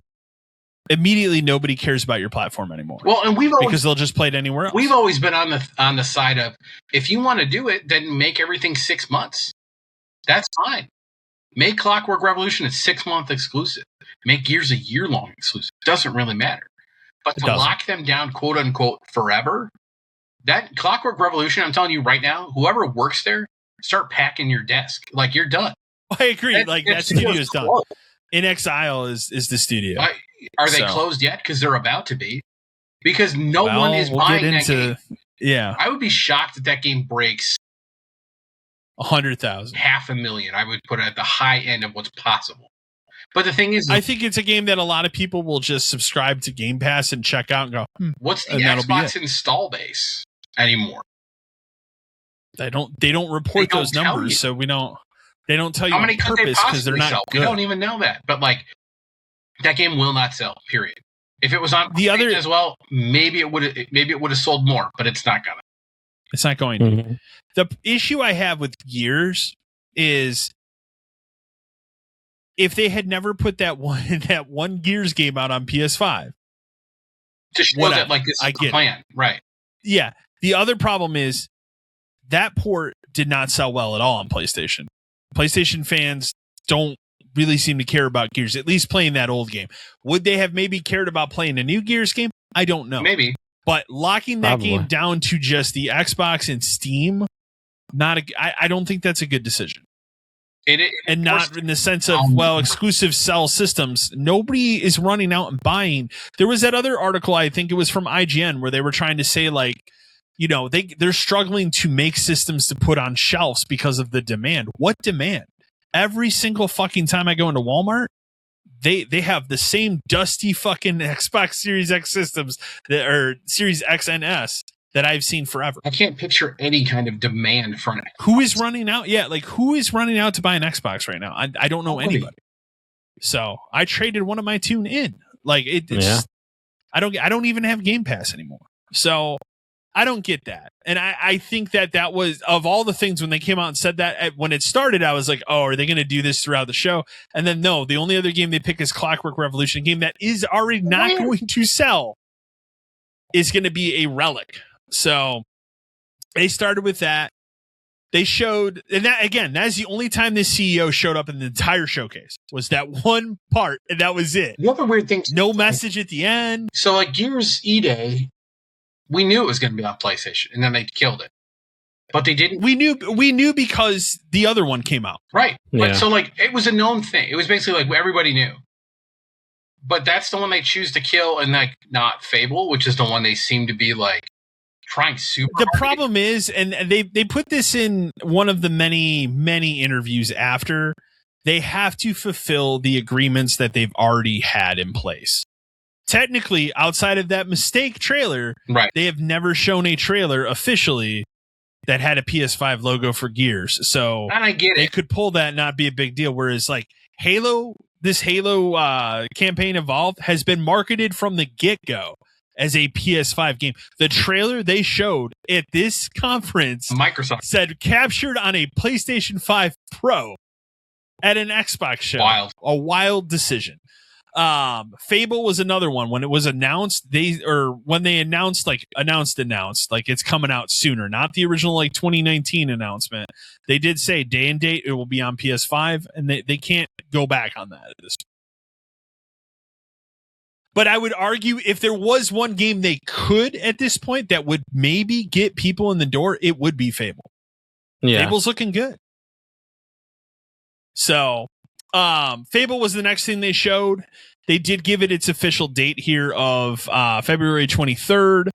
This was the game. This was the one they showed off the villain who's played by Haley Atwell, which pretty cool. Yeah, I mean, So this was a darker trailer, like because a lot of the trailers we've seen for Fable, and we've seen a lot of footage of this game, it's been all about like the humor of that game and like the style and the atmosphere that you expect out of a Fable game. kill chickens and you can do whatever you want, kind of thing. Yeah, this was a much more darker trailer, I thought, which was interesting. So, but I still continue to think that game looks cool, and I look forward to playing it. I hope it turns out, and I hope it's not just another Peter Molyneux, when he was doing Fable, like Wish game, or like, oh, it's going to do all these things, and it didn't. Them half-assed. Yeah, exactly. That led into a new trailer and release date for Halo Campaign Evolved, which is out July 28th. That's so. Let me go off on Halo for a second. So we're gonna play Halo. Go ahead. Eric, we're gonna play it on PS5. Already bought. I need to own the one and only Halo game you're ever gonna see on PlayStation, because I will tell you whatever's next is not gonna come to PlayStation. It's over. They're gonna lock it down to Xbox. One-off anomaly thing. This is your one-off thing. Hey, remember that time that Halo came out on PlayStation? My issue, like, the game looks great visually. All of the interviews I've seen, even the people that are 100% positive on the game, have said gameplay wise it feels weird because they had to build that engine different in Unreal 5. Yeah. So the big thing that they showed here was that there are 3 prequel level. This was rumored so long ago. I feel like I read this like a year ago. There are 3 prequel levels they have added to it that you will play as Master Chief and Sergeant Johnson.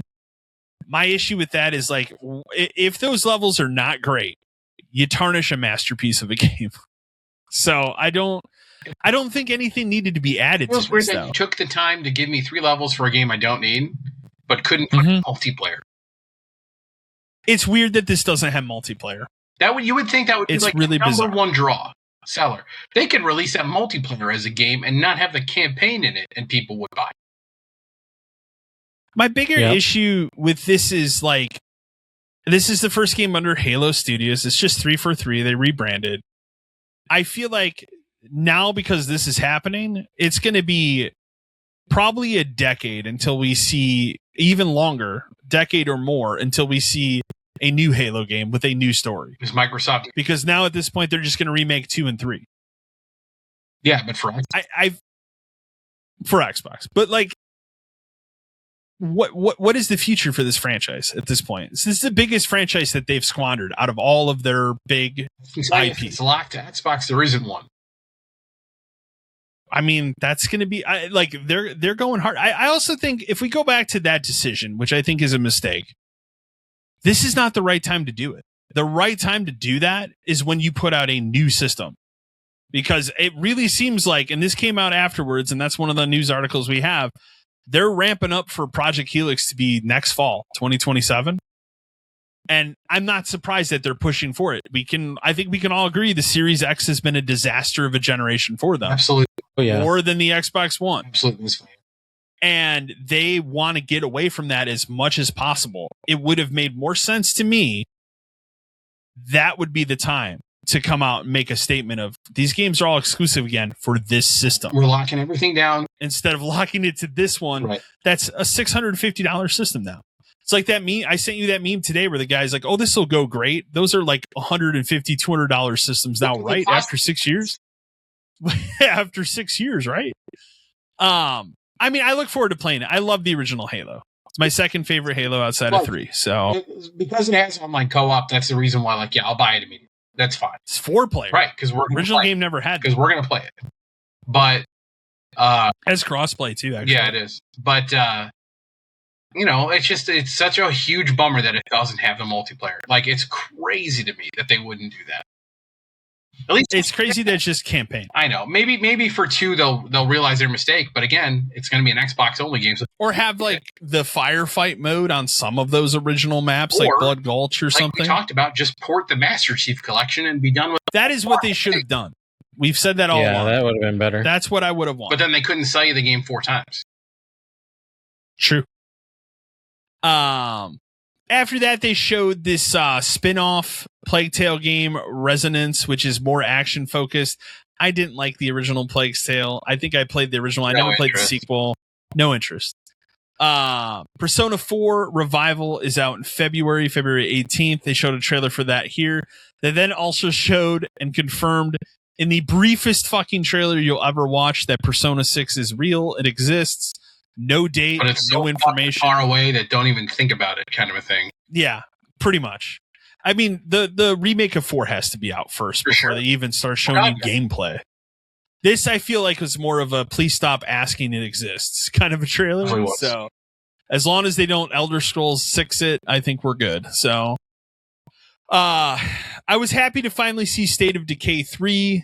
It looks like and my buddy and I were talking about this as well because I played a lot of State of Decay 2. That was my early pandemic game.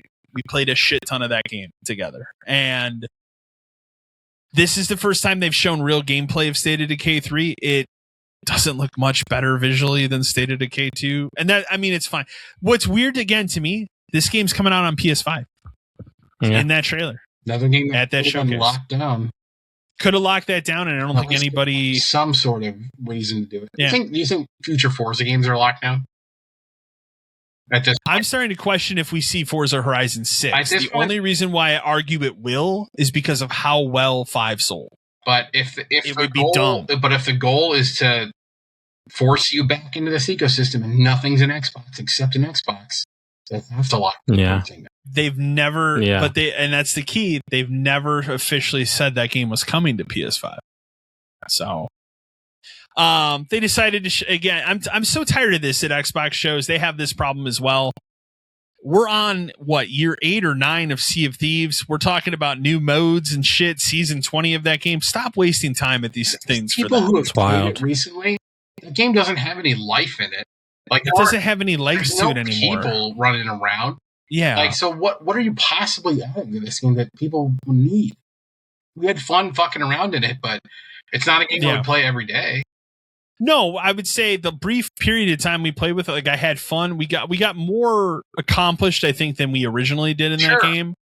But now I'm good on it. Yeah. Like I don't need to play it for a year, So, but I did not need that to take up any time here.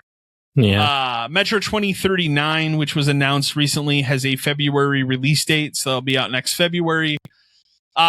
This really, Microsoft likes to showcase some indie games every once in a while. They do that. The one that they chose here was this bad magpie game with this like bird that clearly cannot fly. So you're running around with it doing weird shit. It actually looked kind of cool. Has a really interesting art style, but indie game. Wulon 2 Wings of Ember. I didn't play the original Wulon. The next one I have to rant on a little bit is Hellblade 2 took 7 years to come out, and it was a 2-hour video game. Right. Mm-hmm. Took 7 years to make that game. So now we've announced a sequel just called Senua to be out next year.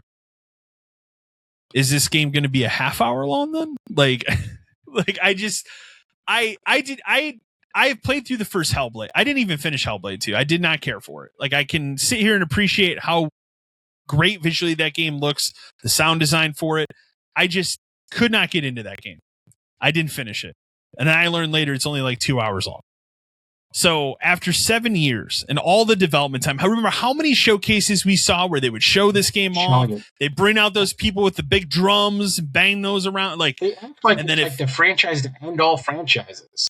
But it's not. I don't know. It just doesn't click for me. And is it really going to come out next year? Or is it just, something we're going to be seeing for the next 5 or 6 years? Yeah. About mental health, okay? You have to be sensitive. Who cares? Crazy Taxi. So they showed a trailer for Crazy Taxi. Shows nothing. They announced this a couple years ago, though. Remember? Because Sega was like, we're bringing all that shit back. We're just going to bring all of it back. Which is fine. And I love Crazy Taxi, but like, Crazy Taxi in my head is a $30 game at the most. Yeah. So, and I better see a lot of Pizza Hut, and I better be dropping people off at Taco Bell and KFC, or I'm gonna be pissed. Right? They did play the Offspring song in the trailer. That's the game's called Crazy Taxi World Tour. It's a mostly CG trailer. It's exactly what you expect a Crazy Taxi game to be. AI trailer. Oh, they had trouble for that too. You saw that, right? How much of Crazy? I didn't see anything about that. Yeah, there's just. Really, they're bringing up that with this game too. So it's gonna be for everything these days. It's like, how much AI is in your game, and they're gonna have to be like, 5%, 10%. I actually kind of dug this next game. It's called Join Us. It's a game where you build your own cult. Oh shit! I didn't see that. It's called Join Us. You and your friend, if you're going to survive the apocalypse, you're going to want to do it with friends, or better yet, malleable cultists. Join Us is all about starting your very own doomsday cult. And in this co-op game, you'll recruit followers, build compounds, customize your cult's beliefs, and defeat enemies. It's out in March. I was very into that. That was one of the games I looked at. I'm like, this looks like the dumb kind of thing. It kind of gave me like a State of Decay vibe in terms of like its management systems. It looks good. That was the one I looked at. I'm like, I'm into this. Like, that's going to be multi-platform. Yeah, I'm pretty sure that will be multi-platform. There were a trio of games at this showcase where when the trailer started, I said to myself, that could be BioShock 4.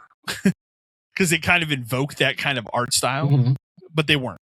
So the first one was this game called Magician's The Devil's Deal. And like I said, when the trailer started, I thought, maybe this is a BioShock thing. It's not. It's an original game where you're playing as a magician who made a deal with the devil, and now the devil's coming to collect it. It's a Game Pass Day 1 game. It's on PC and Xbox. I don't think they showed a PS5 logo, but I don't remember. It was whatever to me. I'm not a big fan of it, so it didn't really pique my interest, but I laughed at that. Doom the Dark Ages is getting story DLC, which is surprising because I don't think that game sold very well. I liked it, and I liked it more than Eternal, but it did not have the buzz like the other two did, and I feel like it just kind of fell off after it came out. This DLC is out soon too. It's out July 7th. So at some point I'll probably check it. When I watched that, I was like, I should repick that game up and play through it on PS5 because it's not a hard game to platinum compared to the other two. And I would probably play this DLC at that point. So at some point they'll run a sale and I'll pick it up and play it. Some shit too. That was the last game I played on Game Pass. This was one of the weirdest things they did in this entire showcase. So they had this nostalgia, old school, like original Xbox commercial trailer to announce their 25th anniversary Series X, which that was the bummer part of what the trailer, like the actual trailer was cool because it was made like an original Xbox commercial would have been back in the early 2000s. But it's just announcing this kind of gaudy, in my opinion, system. Like my biggest issue, and I think I sent you the picture of it, like it's not 100% translucent green. The back of it is still black. So it's almost like they made this at the last minute and we're like, we need to produce these really quick. And they couldn't get the entire thing to be translucent. Again, my issue with that is outside of people that collect consoles, who is going to run out and get this at, I would assume $600, $650. No one. Yeah. Why would you buy? No one. But they're talking about how they can't keep up with the demand. One we had our other commercials here. Age of Empires 4 getting some DLC. Don't need to go over that. I think I text you about this. Minecraft Dungeons 2. So, You love Minecraft Dungeons. I think that game. September 29th, you get a sequel. I mean, I'm sure it sold well. And again, I'm sure there are kids that liked it. Because if it played more like a kid-friendly Diablo, I would have liked it more. It unfortunately doesn't quite get to that point for me. Yeah. Yeah. That's what it should be on paper, though. They did again. We did it. We did our Sea of Thieves thing. We have to do our thing about Fallout 76. They did that here, and we had to do our thing about the Elder Scrolls Online. Again, I don't need to talk about those. I find those more as commercials. This other game they showed called Valor Mortis. This was another one that I thought could have been BioShock 4 when it started. So this was another game. It was originally out September 24th. This got pushed to October today. So now it's out in October. This game is from the team that was behind the Ghost Runner games. I don't know if you ever played those. Yeah. So it looks okay. I should have mentioned, in addition to those other commercials, they also did their commercial for Microsoft Flight Simulator. I don't think we need to talk about that. That free to play Where the Winds Meet game is coming out in July to the Xbox. There's that. Spyro, a new Spyro game is coming out next year. I think it said spring 2027. They got the original guy back to voice Spyro 2, which is cool. I feel like I played a lot of the first Spyro and never played any of the other ones. If there's no Skylanders toys, I don't care. There you go. Then we dropped the Clockwork Revolution thing where they went off about that being an exclusive as well. This game just doesn't invoke anything out of me. That was the third one. I mean, this one I knew what it was though. When it started, I was like, "Oh, this is Clockwork Revolution." Where's Judas? The last time I saw they did an interview with Ken Levine, he said that game will be done when it's done. Okay, so that's all I need to know then, I guess. So I feel like that's in an Elder Scrolls 6 situation at this point. Big one for me. Surprised this was here. I thought this would have either been at the Sony conference or the Summer Games Fest. Castlevania Belmont's Curse was here. Got a release date of October 15th. The correct time to release a Castlevania game. It's in October. So we did that correct. I still think this game continues to look awesome. I've seen some people bitching about the art style online and how it doesn't invoke the DS, 3DS, I should say DS, GBA, and like Symphony of the Night style. It's like my response to that is, how many of those games did you play in that art style? There were like 7 of them total. It's okay to have a different art style at this point. I don't need to see any more in this game. Like I'm in. I'm there day one. I got to find a way to find how to get that Steelbook because I don't think that's been announced for America yet. No, it hasn't yet. Nothing. That is something I might go down the path of like importing if I have to get that Steelbook because I need it. I'll help you out. I need it. I need that. I need to put it behind me. The game, it looks amazing. That's my most anticipated game of the year. So I cannot wait for that. They spent some time talking about Modern Warfare 4. That was actually the last thing. So this article's out of order. I don't need to talk about Modern Warfare 4. I could care less about it. I was disappointed that was the last thing. The other game that they showed here, and this was one of the most interesting things that I saw. This reminded me of the first time they ever showed Cuphead. Mm-hmm. This game called Vivarium. Its art style is kind of like Studio Ghibli, but it reminded me gameplay wise of like those Panasonic games in a good way. It looks awesome. Like I immediately, like I saw the art style, saw the characters in motion, everything, said this is something I would like to play and know more about. Just like, 10, 15 years ago when they first showed Cuphead and it was like, what's that game? Because remember, they showed that in that brief sizzle reel and everybody's like, what is this like game? An indie showcase thing. And it was like, what is Yeah. There's a little bit more here than that, but like this game looks amazing. I really, this was the other thing I pulled out and was like, I need to know more about this game.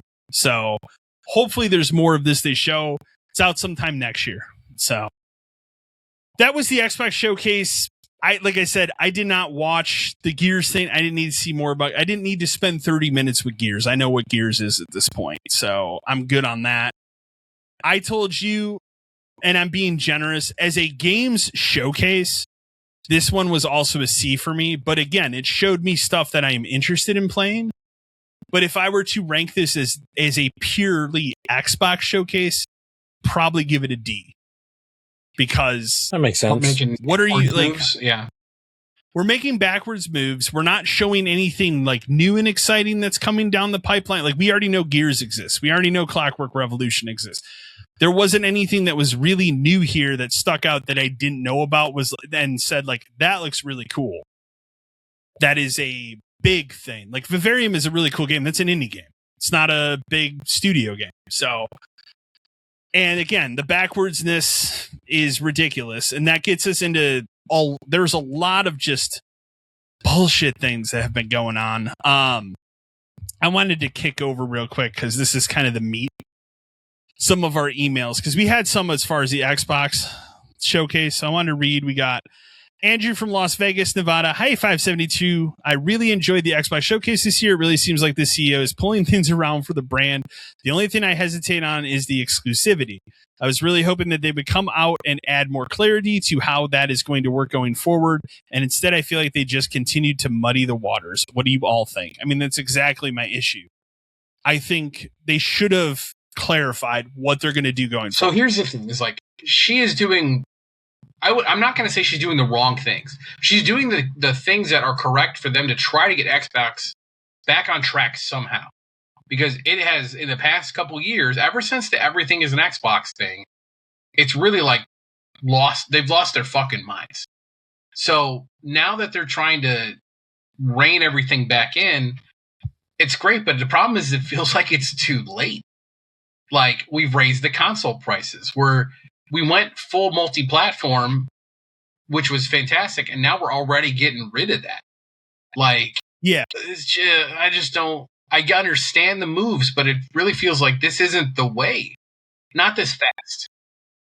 Like I talked about before, I think timed exclusivity is a much better way to do this. Because not only are they like trying to draw people back in to buy these Xboxes, they're going to cut revenue on selling these games.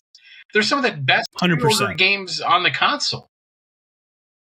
Forza. So I have an article in here about it because we can go into it. They had the numbers for the exclusivity. Here it is.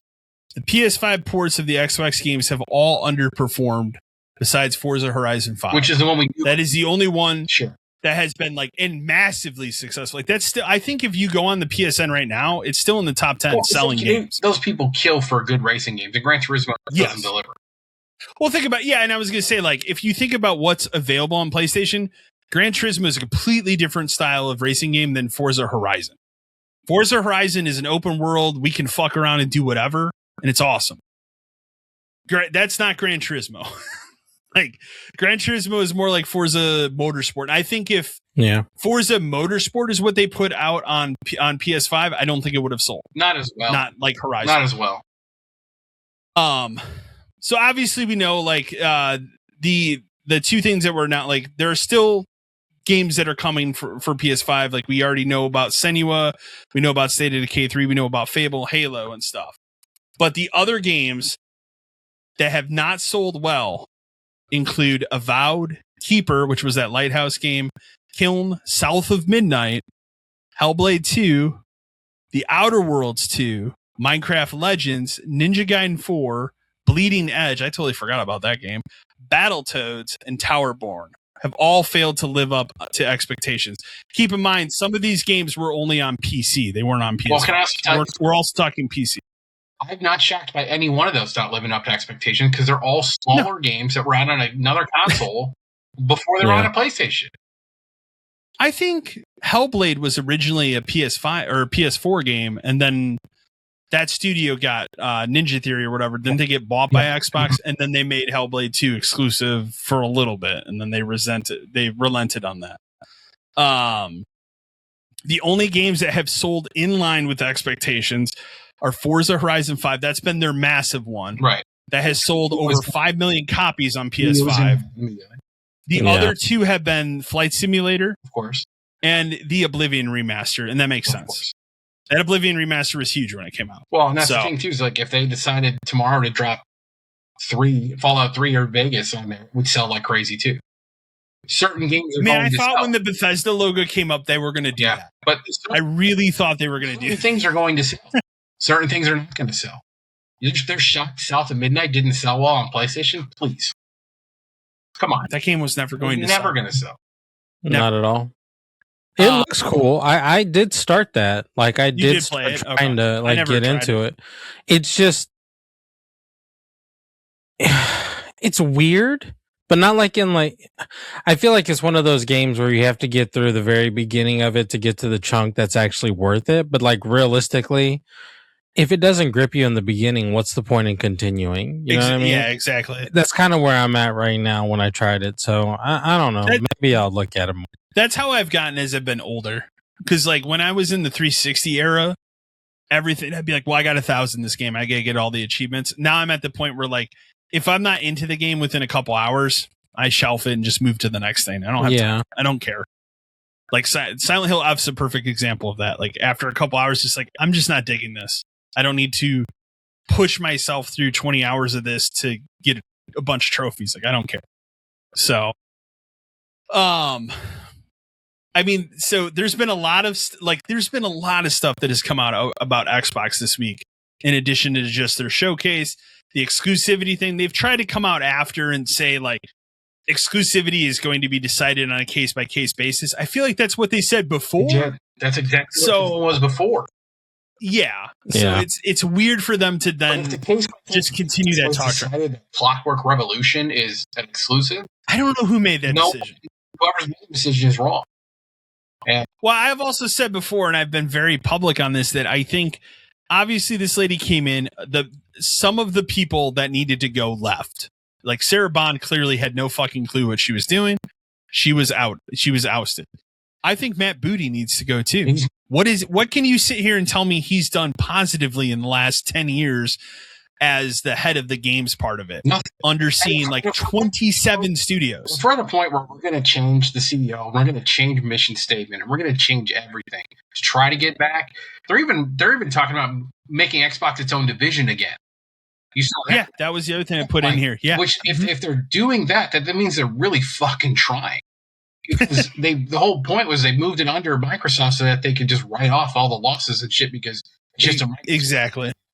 But yeah, if we're actually trying, then everything at the top has to change. You got to find somebody else. You got to find a way to get these systems to not be $1,000 fucking dollars.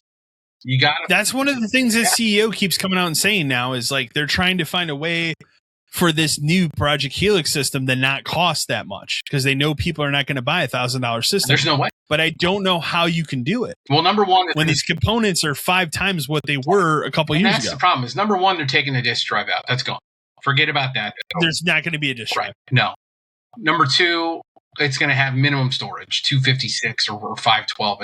Yes. But number three is like if RAM is truly costing Microsoft 5 times as much and they're not willing to eat that cost to get you in the door, then no one's coming in the door.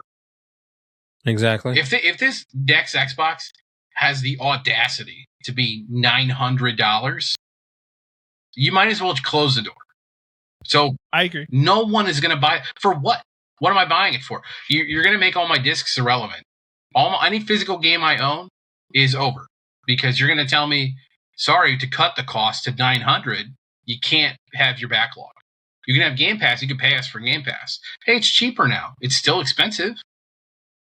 $23 is still a month. Is still a lot. I mean, that's cheaper than Netflix at the highest tier, but it's still a lot. Netflix is its own thing. But you're right, though. I really feel like if we're going to do this, and if we're really going to try to do this, more people at the top have to go.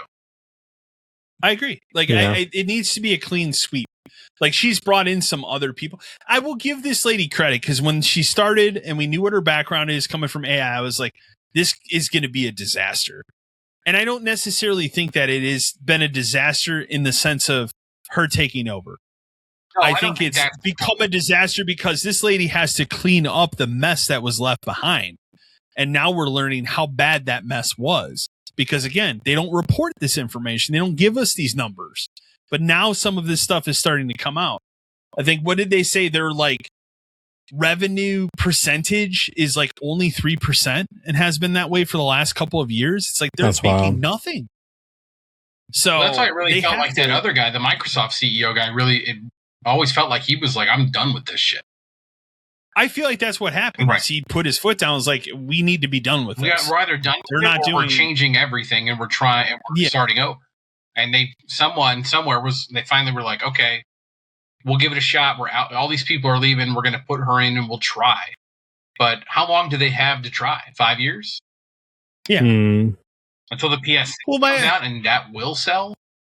Well, and my other thing too, when it comes to their stuff, is like, yeah, I'll probably resub to Game Pass to play Gears in the fall and then unsubscribe. But I don't need an Xbox to play that game. I can just play that on PC. And most of these things, like when it comes to next fall with a new Xbox out, like, do I really need to buy a new Xbox, or can I just play those games on PC because they're Play Anywhere? PC. And it seems like that initiative, like they're not going to kill that initiative. They're going to only continue it. In fact, right now they're adding games that I already own digitally on Xbox to the Play Anywhere thing. Like they just added a couple of weeks ago, Arkham Knight to Play Anywhere. So I could just load up. Not only can I just load that game up on PC, like it loads my Xbox save from a decade ago, and that's pretty cool. So. But again, that gives me zero incentive to go out next fall and go, I need to buy a Project Helix or whatever that system ends up being called. Yeah. There's no reason for me. No reason. They also came out, and again, to nobody's surprise, they lost millions of subscribers to Game Pass when it hit $30 a month. I mean, I left. like I had enough where I was like, what am I paying for? You know? They also are predicting with all of this stuff, this kind of ends like the Xbox portion of this, that they're probably going to be having massive layoffs soon. Weird. Just with the restructuring. And like I said, the more stuff that has come out this week, I feel like this has dominated everything. Like it's not just dominated the news cycle in terms of the showcases, but just this entire week. It's just been a lot of bad news that has come out for Microsoft, and not in the sense of they're not trying to fix it or something like that. Like this isn't a situation where we're seeing people step on rakes over and over again, like we have for the last 18 months. This is now coming out and telling us this is how bad it really was. This is how they had no clear direction on what they were doing. Like something like this is an Xbox where nobody understood what the fuck that meant. But she forced it down everybody's throats. She did. Even those internal people, we've seen like leaked emails and stuff where they were like, I don't even know what this means. So back to what you were saying about the new Xboxes, do you think that it's viable? I'm not saying that it's going to work, but I'm saying, do you think that it would be viable that they might try and push a streaming only like thumb drive thing? No, we've talked about that for years, and like I'm not saying it would work. No, I don't think it would. I still don't think we're at that point. Like PlayStations can't stream stuff properly. Xboxes can't stream stuff properly. I mean, it wasn't that long ago where I tried to stream Starfield to an Xbox on a wired connection, and I got screen tearing. But in a world where Microsoft makes bad decisions, and they think that would be something that would work, could you see that as like I look at that as like this generation, we had an Xbox Series X and we had the Series S. I think if you do it, we all now know that the Series S was a mistake. I think if you do it, it has to be dramatically different from whatever that console is. You have to make it a point to make it a different thing. Because we talked about it for years. You get this, you subscribe to Game Pass. That's how you play it. It's a box that's this big. It comes with a controller, and it's a Game Pass machine. Yes. It could be cheap as hell because it has to be is components to stream stuff. It doesn't need storage space outside of like maybe save games, but even then, those are online as long as you're logged in. I mean, it would have to be an online only or always online mini box with a controller. Yeah, that's literally like a Game Pass machine. Which there is benefit to that, but again, now I'm buying in what am I buying at this point? Is this a fucking Ouya? Is this a fucking Google? Like, is that? Do you still own an Ouya? I've never bought. You never bought like even when they went cheap? No. Okay. But is that what this is now? Now we're just making Ouyas and Stadias?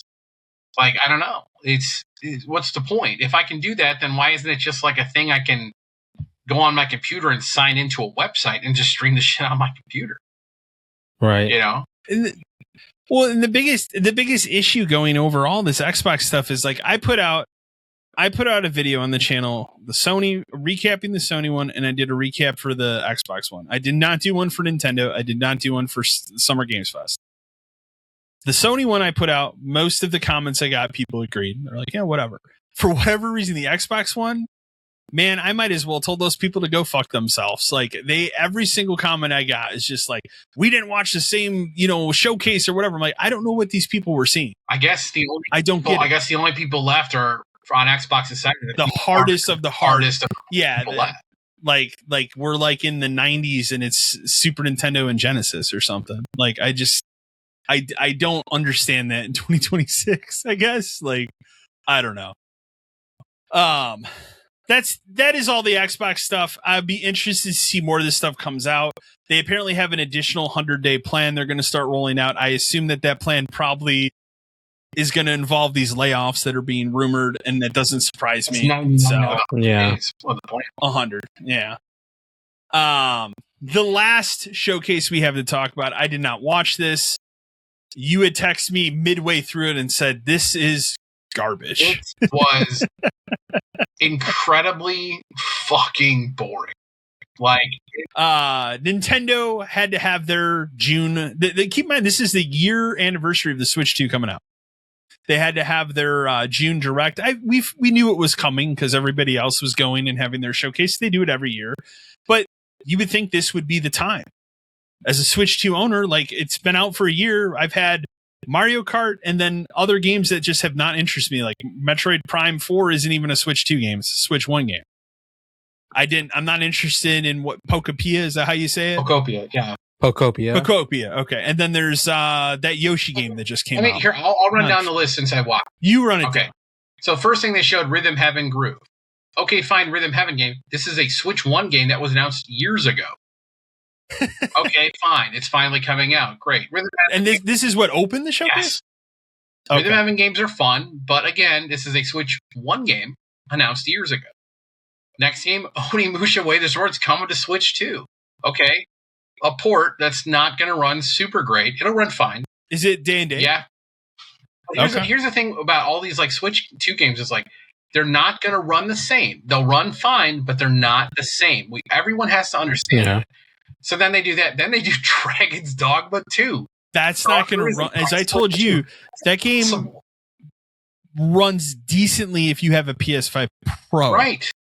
It's not going to run well on the Switch 2. Content out of the game. But again, a port.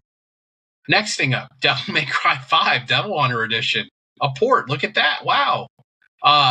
It's probably going to run fine. But again, this system is turning into a port machine faster than the Switch is. Stellar Blade for Switch. This is a crazy one. Like, Stellar Blade is wild for me to even think that that's going to be on there. But considering, their record with censorship and all that other stuff. But again, okay, it's on Switch 2, I guess. How is it going to run? Probably okay. The Rayman game, because of course, like, that's in my head, that's almost more of a Nintendo than anything else. Muramasa Revenant Blades. This just looks like there's been Muramasa games over the years, like, but there was a Wii one, there was a Vita one. It's just okay, it's for the people who like it. Hello Kitty Party Land. That's a Switch game. Sure, fine. It's just a multiplayer party game. I think there's solo stuff in it too, but it's a party game. It's Mario Party kind of thing. That Orbitals game that they've talked about before. It's important to note that all this stuff is like, or most of the stuff is September, October again. Like all of it. And isn't a lot of this stuff is playable on the regular Switch too, right? A lot of it is. Not all of it, like this Orbitals game isn't. I don't think anybody's playing Dragon's Dogma 2 on Switch. I just can't imagine that, man. It's so weird. That Big Walk game got like a trailer. I think that game looks like it could be kind of fun. But it's also to note that that's going to be on PlayStation Plus, like on release date. Oh, is it? So I'll just play it there with my friend. The Pokopia expansion pass, that's cool because at least they're already giving more content for that, and they put out a little roadmap. Like, there's more stuff coming, and it's like more areas, more Pokemon, all that kind of stuff. It's the stuff you want for that game. So that was a good announcement. Makes sense. One Piece Grand Gourmet, which is like a cooking game for One Piece. Yeah. Okay. Could be fun, but it's like it's a One Piece cooking game, I guess. Like, sure, fine, whatever. This is probably the first big announcement was, the Fire Emblem has a release date. Yeah. Where they showed off some games. The first one I will buy. Yeah. As I'm watching this, I'm just going, wow, another Fire Emblem. It's what it is. Yeah. They are exactly what they are. Like, these games aren't different anymore. Like, they're just more stuff. This Ninjala game looks, I guess people will play because it's like a Splatoon ripoff, but it's like with like bubblegum. It doesn't come out till next year though, but it's a co-op like ninja game. Fine, whatever. This Pikuniku 2 game, I guess there was a first one. I'm not familiar with this at all. It's just like an exploration game. Sure. Weird, just it falls into like the weird Nintendo stuff, right? This is an insane announcement because not that I watched this, but this Jujutsu Kaisen Rumble game, it's Vampire Survivors. But it's also multiplayer where you compete against each other to like earn power-ups, and then the top 2 players after like 10 minutes like that's also on everything, I'm pretty sure. I saw. It's an odd it's a little announcement that it's literally just a copy of that game. Yeah. His Donkey Kong Challenges thing was weird because like you can earn digital cards by doing developer challenges in old school Donkey Kong games. Like, who cares? Like, there's Nintendo kids that will I know, care but about like that, at least in the past when they've done this kind of stuff, they tried to make it fun with like F-Zero 99 and Mario 35. Like, try to make weird multiplayer versions of games. And like this one is like solo challenges. Okay, it's like NES Remix, but Donkey Kong stuff only. Okay, fine. Okay. Sure. The 40. I know you were waiting for an incredible 40th anniversary Super Mario Brothers announcement, and boy, did you get one! It's costumes for Donkey Kong Bonanza along with some deals. Wow. That's it. If you beat the game, you can get some more costumes, and you can do some limited time content. And there's paid DLC. Have a good one. The official Minecraft Switch 2 version. That was inevitable. That's fine. Lords of the Fallen 2 on Switch 2. Another port. That's not going to run well. Liza P Complete Edition. Another port. It should be noted that game has an insane collector's edition with a weird little puppet in it. And I just keep sending my friend pictures of the puppet all day. It's really fucking weird looking. Hey, you like ports, right? How about 3 of them in a row? Xenoblade 1, 2, and 3 are all getting ported again.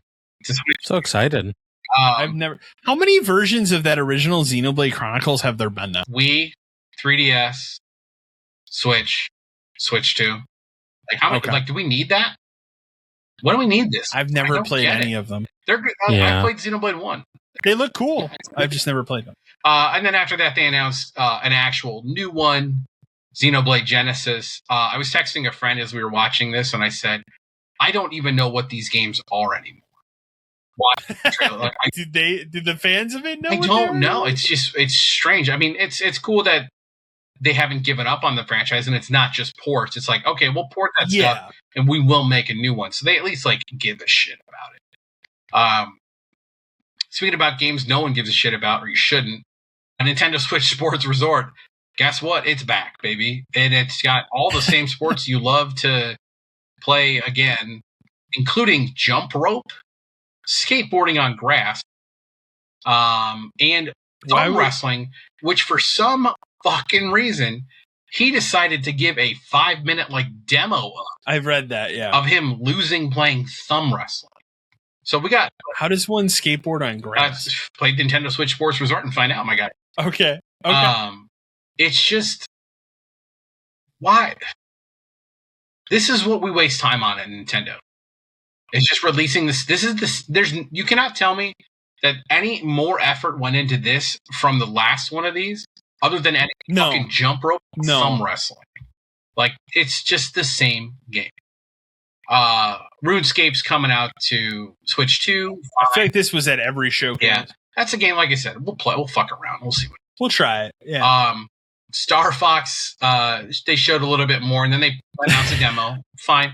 Like, I should probably try the demo. and I mean, it's Star Fox. I love Star Fox to death. Like, it is just what it is. I'm not going to buy a console for it. Now, here's a good one, because I've seen a lot of people online going like, "Oh my god, I'm so hyped for this new fucking." Well, I know you are obligated. I can't believe how hyped I am. It's brand new. It's not brand new. It is a fucking remake of a port of a mobile gacha game from a decade ago. And I noticed it immediately because, like, the main character's name, I was like, oh, where do I know those names from? Oh, yeah, it's just this game, but, like, redone to be a single-player game. So that game was what, called Brave Exodus, right? So I played a shitload of that until my save disappeared. Thank God I never spent no money on it, but I lost hundreds of hours of progress in that game. Damn. But, like, to get excited about this is crazy to me. Is it going to be a good game? Maybe. The Brave Exodus game was fun to play. They took out all the gacha elements, and now they've just made them where they're, like, summons and stuff in the game. But all these people are like, oh, it's brand new. I can't believe how new it is. It's not. It is literally not. This is content that they made 10 years ago and are remaking into something else. Yeah. It's not new. Also, that game canonically has Ariana Grande in it, so I wonder if she'll be in this one. Maybe. She's an actual character in that fucking game. They showed about a minute of Dusk Bloods, which is crazy to me. Because this is a game that pissed everybody off. It pissed the kids off because it's a From Software game that'll be locked to the Nintendo Switch. And it's just going to be one of those things where the Switch kids will play it and everybody will move on with their lives. Yes. Dragon Quest Monsters, there's a new one of that. That's cool. I've never really put time into the Monsters ones, but maybe I should. I think that's coming to everything. I'm pretty sure I saw that's coming to. Because I think that was a big deal where they were like, Monsters is going to be on PlayStation for the first time. Splatoon Raiders, I mean, that's obviously like a big thing too. That's actually that'll sell a known quantity, and it's a new game that will sell. And Splatoon games are always fun to play. Like, they control really well. Metaphor's coming to Switch too, because of course it is. One day I should play that. I haven't, no. Fucking Deltarune, cool. The next chapter got announced. Wow, great. I'm so not interested in that shit. But I think I did tell you my favorite chat quote I saw from the Nintendo Direct side was somebody put a picture of the Israeli flag, Deltarune, and then a picture of the Israeli flag. That's all they put. I don't know what that means, but I don't like that. Super fucking weird. That's good. Then, of course, we got Sizzle Reel, where it was just like running down like other ports. More ports because they couldn't spend time on them all. Yeah, this is like, we got 5 seconds in each of these. Let's show. Hey, guess what? We're going to port more Kingdom Hearts stuff to this. You can play every Kingdom Hearts thing ever made for the Switch 2. Wonderful. And then the banger, which it shows up at this show for some reason, is Kingdom Hearts 4 shows up here. You know, rightfully blows people's minds. I don't know, man. It's not a Switch exclusive, is it? No, it's not. It'll be on PS5. Also, I don't think Square's doing that anymore. Really? No, they're hard. They're done. Yeah. I don't know, man. Like, this kind of doesn't look like Kingdom Hearts anymore. It doesn't. Like, you're the expert, man. You tell me. So, yeah, I honestly, based off of this, like the trailer for it, I'm not sure where they're going with it because, like, you're watching it and it plays like a Kingdom Hearts game does, but the whole purpose behind Kingdom Hearts and what made it, like, I guess, made it more interesting was the fact that you had like Disney elements pushed into it. Now, I mean, maybe I get it. They've pushed out all the Disney elements that they think they can really utilize for it, but I don't know where they're going with it. Like, I don't know. My thing is, if you really want to show me a Kingdom Hearts game, where's Donald? Where's Goofy? Where's Mickey? So they weren't in the trailer. I didn't watch it because I'm not a Kingdom Hearts person. So the whole trailer itself is him fighting the Heartless, which is fine. I mean, that's essentially what this game is about. But it's like it showed nothing of anything, and the world itself is set more like in real time, like in real life. You know what I mean? Like it's not. I don't know. Honestly, I didn't finish playing Kingdom Hearts 3, so I can't really say that I'm in it anymore. After seeing this pop up, I was like, okay, you know what? Maybe I need to go ahead and pick up Kingdom Hearts 3 again and kind of blast back through it to kind of get back to see how that one ends, to kind of see maybe where this one picks up. What year was Kingdom Hearts 3? How long has it been? I'm trying to remember. I wanted to say 2017, but I think that's wrong. 2019. It was after we were at GameStop. Okay. Yeah. I remember the kids that would come in and ask, when do you think Kingdom Hearts 3 is coming out? Telling people, like, first off, 15 had to come out first. Yes. We told that people all the time. It's like, 15 has to release first before they'll even... Yeah.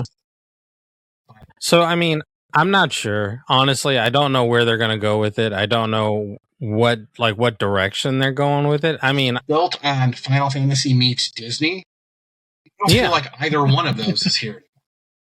Yeah, not at all. It's just weird. Yeah, it was just a strange trailer, because every other trailer Kingdom Hearts base has given you like an idea of the worlds that they're in and whatnot, and this one literally did. Yeah. I mean, the Heartless, the villains look cool. I'll give you that. Like, they looked really interesting, but it still doesn't give you. It didn't give me anything that was Kingdom Hearts. Like, it really didn't in this one. So I mean. Will I see what see what it looks like? Yeah. I mean, I'll keep my eyeballs on it, but if it's not really doing what the first three have really done, what's the whole point in continuing on with this one? You know what I mean? Like, I get that.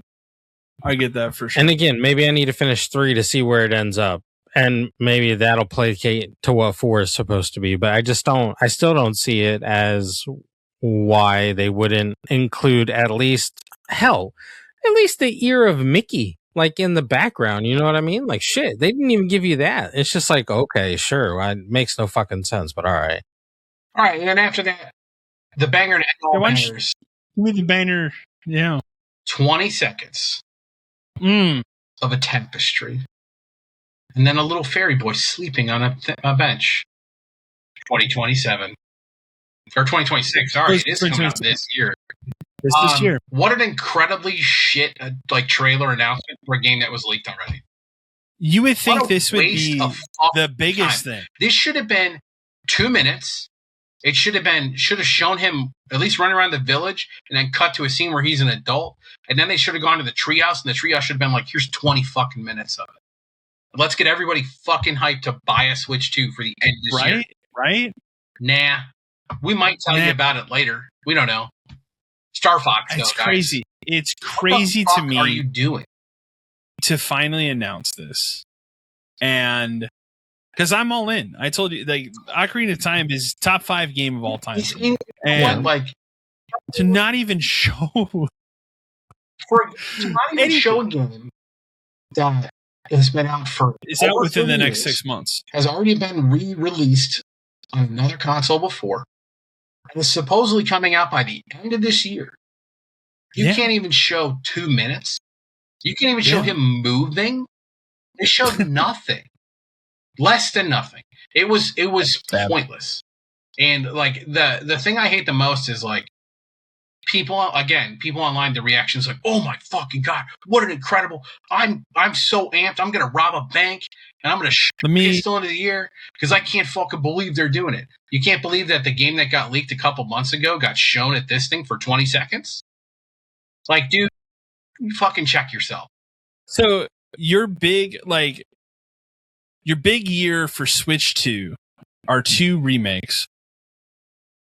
Star Fox 64 and Ocarina if they announced this and didn't show anything for this, and Star Fox is coming out soon, does that mean there's nothing in between? Seems like it. Seems like it, right? Where's your 40th anniversary Mario thing? In the past, I could always at least rely on them to do like a September direct where they'd really be like, here's all the cool shit coming out in the fall. And there'd usually be like 2 to 3 things like, that's really cool coming to the Switch. That hasn't been like that since the Switch 2 has What come out. Mario port It's been a for the wasteland. anniversary? Which one are they going to port for the 3rd time? We've already done Mario 64. Do we remake Wonder again somehow? Let's do that. I don't think so. I want to see for Switch 2. How about that? We could do that pretty easy. Like an actual Odyssey Switch 2 cartridge, and we put in like, oh, he gets to run around another little level for 20. He can wear Luigi's hat now. Look at these other hats. Isn't that cool? Like, Nintendo is we're fully in the. Who the fuck cares there? We're in the Wii. We're in the Wii U era of just. We don't give a fuck. You guys love the Switch, so we're just on autopilot. First party. You'll buy it. Yeah. We're in that era again. As someone who doesn't own one, Star Fox, a game I love, and Ocarina of Time, a game I love, are somehow still not enough for me to want to buy a system. Well, it's your entry point, because let's be fair, $100 to play Ocarina. That game will be $80. Fire Emblem is $80 if you buy it physically. So they have that automatic $10 tax. Fuck, dude, let's make it $100. Who cares? We change our prices all the time. We're already telling you that by the time Ocarina comes out, we'll have raised the console price $50. Yep. We're already prepping you. This is after they announced they scaled down like a third of their production of the Switch 2 because it's not selling. So they're going to count on Ocarina to sell. They're going to count, and you know what? It's going to get some of the people who can't fucking believe they're remaking this game from 30 years ago. I just can't believe it. Crying. Like the streamer. Yeah, that's what really threw me off is like when I was watching like on Instagram people talking about it, and like when you first saw the tapestry pop up, I was like, oh, okay, well that's definitely got to be Ocarina. But like the amount of chaotic energy that they're showing for this game is weird. Like I get it, and I'm not here to down Ocarina at all. I know that's one of your top games. It's just like you didn't get anything. No, I as a massive fan of that game, that is my favorite Zelda game of all time. I am disappointed that that's all they showed. Yeah, it's like a big moment, even for Nintendo. Like, yeah, they've ported this game before, and they've made like a better looking version in a sense because there was that original GameCube port when you pre-ordered Wind Waker, and then they did that 3DS. The 3DS version's incredible, and it's incredible. I played through it a couple times. It's incredible game. Like I love Ocarina of Time. This is a huge moment. There's so many things that you could pull and make it a true, like, cool Nintendo moment. You just showed 20 seconds of him sleeping at the beginning of the game. We don't know anything.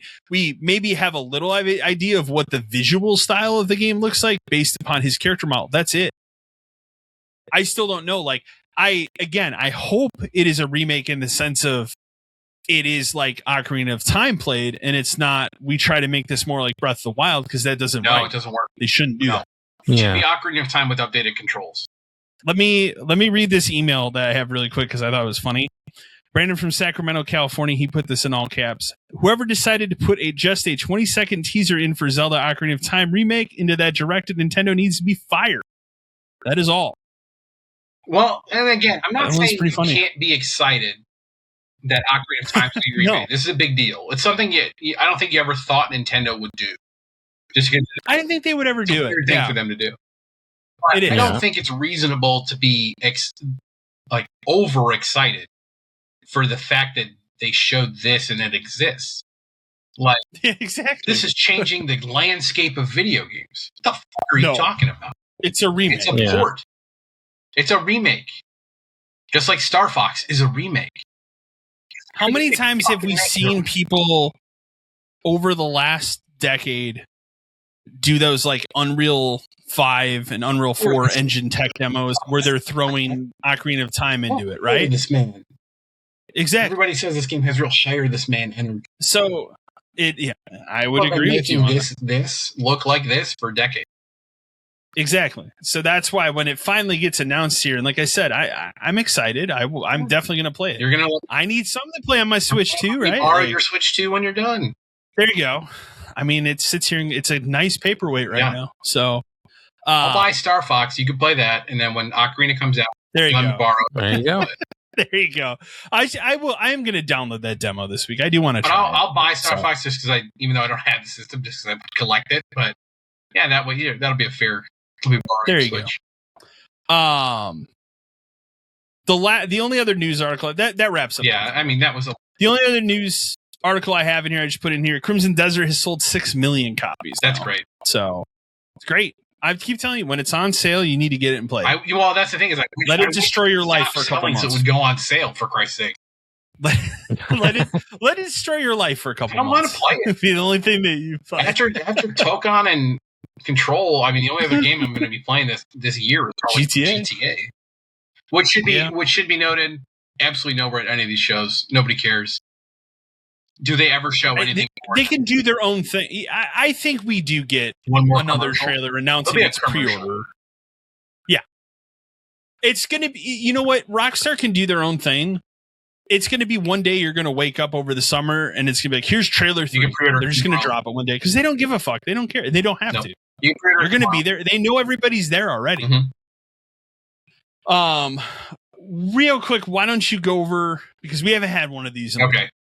The GameStop dumbass move of the week. This came out today. This is insane because they're officially okay. The rewards program, as you know, it is gone. It's been bad. It's been bad. It's been bad for a long time. They've changed it. They've raised the price. They cut the magazine. All this other shit, and you don't get as big of a discount. The whole thing is a shit show. Yeah. Today it comes out that rewards points are done. From now until July 15th, if you sign up, you can still accrue points. But you can only accrue points, I think, until some point in August, at which point you can no longer accrue points. And what I had originally read is you had it for a year to spend what you had. Makes sense. But I also saw something today that said you don't have a year to spend what you have. It's at that point they're gone. But the problem is I was like, all right, let's see how many points I have, and can I spend them? I have just under enough to get a $10 coupon. I literally don't have enough points to buy anything with my points right now. So my points are essentially worthless. What is happening? We know what's happening, right? We know it's another excuse to give people less, but they're not changing the price of the card. They're still going to expect teams to sell cards. It's just there's even less reasons. What's the reason to buy one now? $5 coupon every month. It's the only thing I can think of. That is expecting somebody to be in the store once a month. I don't think that happens. 5% off overpriced Pokemon cards that you can't buy. There you go. That's what I want. Mild discounts on used games. And I guess the one perk would be there are pro only sales. Where games are $20 off or whatever. For a week every couple months or a weekend. Yeah, dude.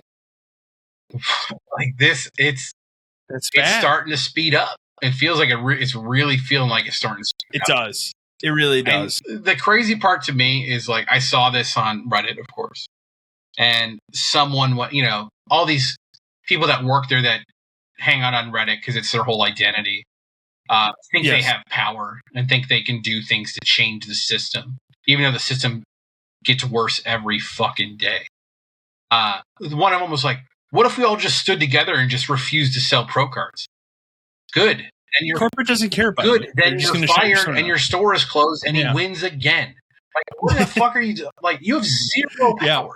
The man would launch you into the sun on the next SpaceX rocket if he could call up Elon and get you on board. He doesn't give a shit about you. No. He would let you die in that store and have customers step over your body to buy things from him. He doesn't care. You think threatening your DM to I'm not going to sell pro anymore is a smart move? That didn't work 10 years ago when conditions were arguably at this point 20 times better. Much better. You're out of your fucking mind if you think. And then, every so often we should unionize. That's a great way to shut the entire company down immediately. Yeah, what are you talking about? The people on the subreddit of GameStop, I lurk. I rarely say it. I know you do. Because as an intelligent person who worked there, I'm immediately downvoted for being realistic about what's happening at the company. Yeah, because everybody on there glazes everybody, including the person. That's Reddit in general, but yeah. Right. Well, Reddit is a place where if your entire personality lives on Reddit, you have a bigger problem. Yeah. But including the quote unquote the person I call the queen of the subreddit, who quit 2 years ago, yet needs validation from every person who still posts on that to immediately function as a human being. It's unbelievable. I struggle to do the things I do because I want to help you guys out. This is like someone who was in abuse in a relationship and can't leave. They have to keep coming back and letting them keep taking advantage of them. Yeah. It's crazy. It's crazy to read this person's posts and think they have any level of sanity, let alone the people who glaze them in the comments. It's crazy. This place is objectively worse again.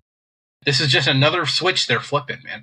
What happens when they change it again, or they say, well, now there's no more discounts. It's just really about earning, the pro weeks. Every 4 times a year, you'll be able to get $10 off of a game from 6 months ago.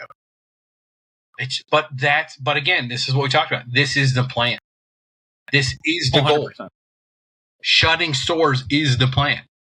It is, and we're only getting closer.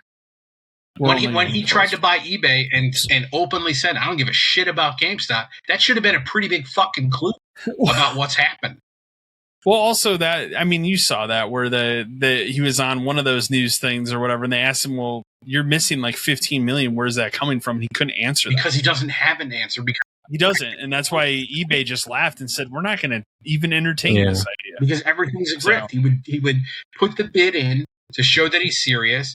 The stock would go up. He'd dump his stock and then fire somebody else. But remember, he doesn't take a salary. He's such a good guy. He doesn't take a salary. Of course not. Of course not, because he's making money off all your fucking labor in other ways. It's the same logic by Mr. Beast saying he doesn't have any money. Yeah, because you don't have money, dude. You have assets, you dumbass. That's the same fucking thing. I don't even have like $1. I don't have. What are you talking about, People brother? who watch my videos are richer than me. The people that watch your videos in Africa that you're advertising them to buy your shitty chocolate bars, they have more money than you do. Come on, dude. Aren't those just at Dollar Tree and stuff now? Them chocolate bars are garbage, dog. I never will. I can tell you they probably taste like shit. Yeah, my son wanted one when it first dropped. He was really ecstatic. He was like, "Oh my god, Mr. Beast bars are amazing!" And I was like, "Have you tried one?" He's like, "No, but I've heard great things." And we got one, and I said, "All right, what's it taste like?" He's like, "It's really bad. I don't know why he made it." And I was like, "Yeah, I bet." Yeah. But so that's GameStop. We're tapping another nail into the top of the coffin. We've only got about 5 left before it's over. Pretty much. We can kick over real quick to our game recommendations of the week. I'm just putting on here Dead Cells since I've been playing more of that. Kind of also playing through that Castlevania DLC in it and preparing for Belmont's Curse. But it reminds me again, and I said that when I played that DLC originally, this would be the right team to pick to make a new Castlevania game. So I'm glad that they we should probably do a game with them. So it makes sense. So, but that Dead Cells is still an incredible game. It's still just fantastic. What about you, Dan? We're playing Time Splitters 2 again. Still a phenomenal game.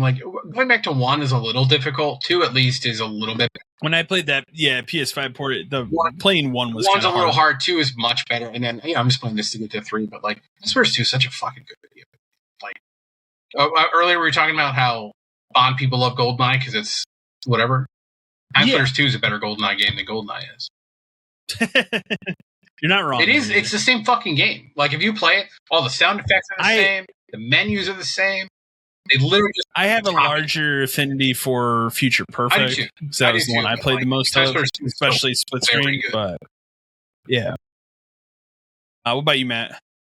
So I started playing The Punisher for the Marvel vs. Capcom, the collection. Oh, that I was gonna say, are you talking about the 2005 That's also game? a great Boy, we can talk about that. No, and to be an older game, it's pretty graphic. I didn't really think about it, how bad it is. It's not horrible, but it's just some of the stuff he does in the game. I was not expecting that for that generation, but okay. But yeah, I mean, it's been fun. Just something to pick up and play. So give it a shot. Yeah, I have that collection. I haven't played it yet. We can kick over to movies and TV stuff. I was going to ask, I don't remember if I think we talked the last time we talked, I had yet to watch that Punisher special, which you reminded me. Yeah, you didn't watch it. We did watch it. We have watched it. It's fine. I would say it's a 7 out of 10. It doesn't do anything to like move anything forward for the character. To put him in Spider-Man. That's all it is. I don't even think it's that though, because it's not, because but it's more so to remind you that he exists. That he exists. Yeah. Yes. Which is in that lens, positive. Daredevil is in Spider-Man. 100%. He's in, like, those people keep putting out that shot where he's like high in the air fighting the hand, and it's clear there's two other people there, probably Punisher and Daredevil. Yeah, he's going to show up in the, like, it makes sense. Yeah. That's where he's going to be. But that part, I mean, it's still a really enjoyable watch. I laugh because when it starts, and my wife made the comment, and she loves the Punisher, but she was rolling her eyes at the beginning because when that thing starts, it is a montage of just every possible manly like thing that you can think of. He's doing, like, he's shirtless, he's doing push-ups until his hands are bleeding, drinking, popping pills, and she's just sitting there laughing like, this is really stupid, but it's the Punisher, so I love it. Which made me laugh, but it is literally, as that thing opens, it's pretty violent, like, but I don't think it goes like as far as I expected it to. There is also that one infamous shot, and I'm sure you've seen it because it was all over the internet, of him falling on that thing, and like, it does look bad. I'm surprised it looks bad. Apparently they were talking it when it came out, it had audio issues. I didn't experience any of that when I watched it, so they probably fixed that. But I watched it like 2 weeks after it was out. They haven't gone back in and just fixed the CG for that one moment. It looks so weird.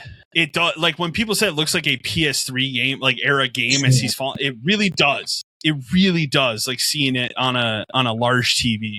So, but it's good. Like I said, it's like a 7 out of 10.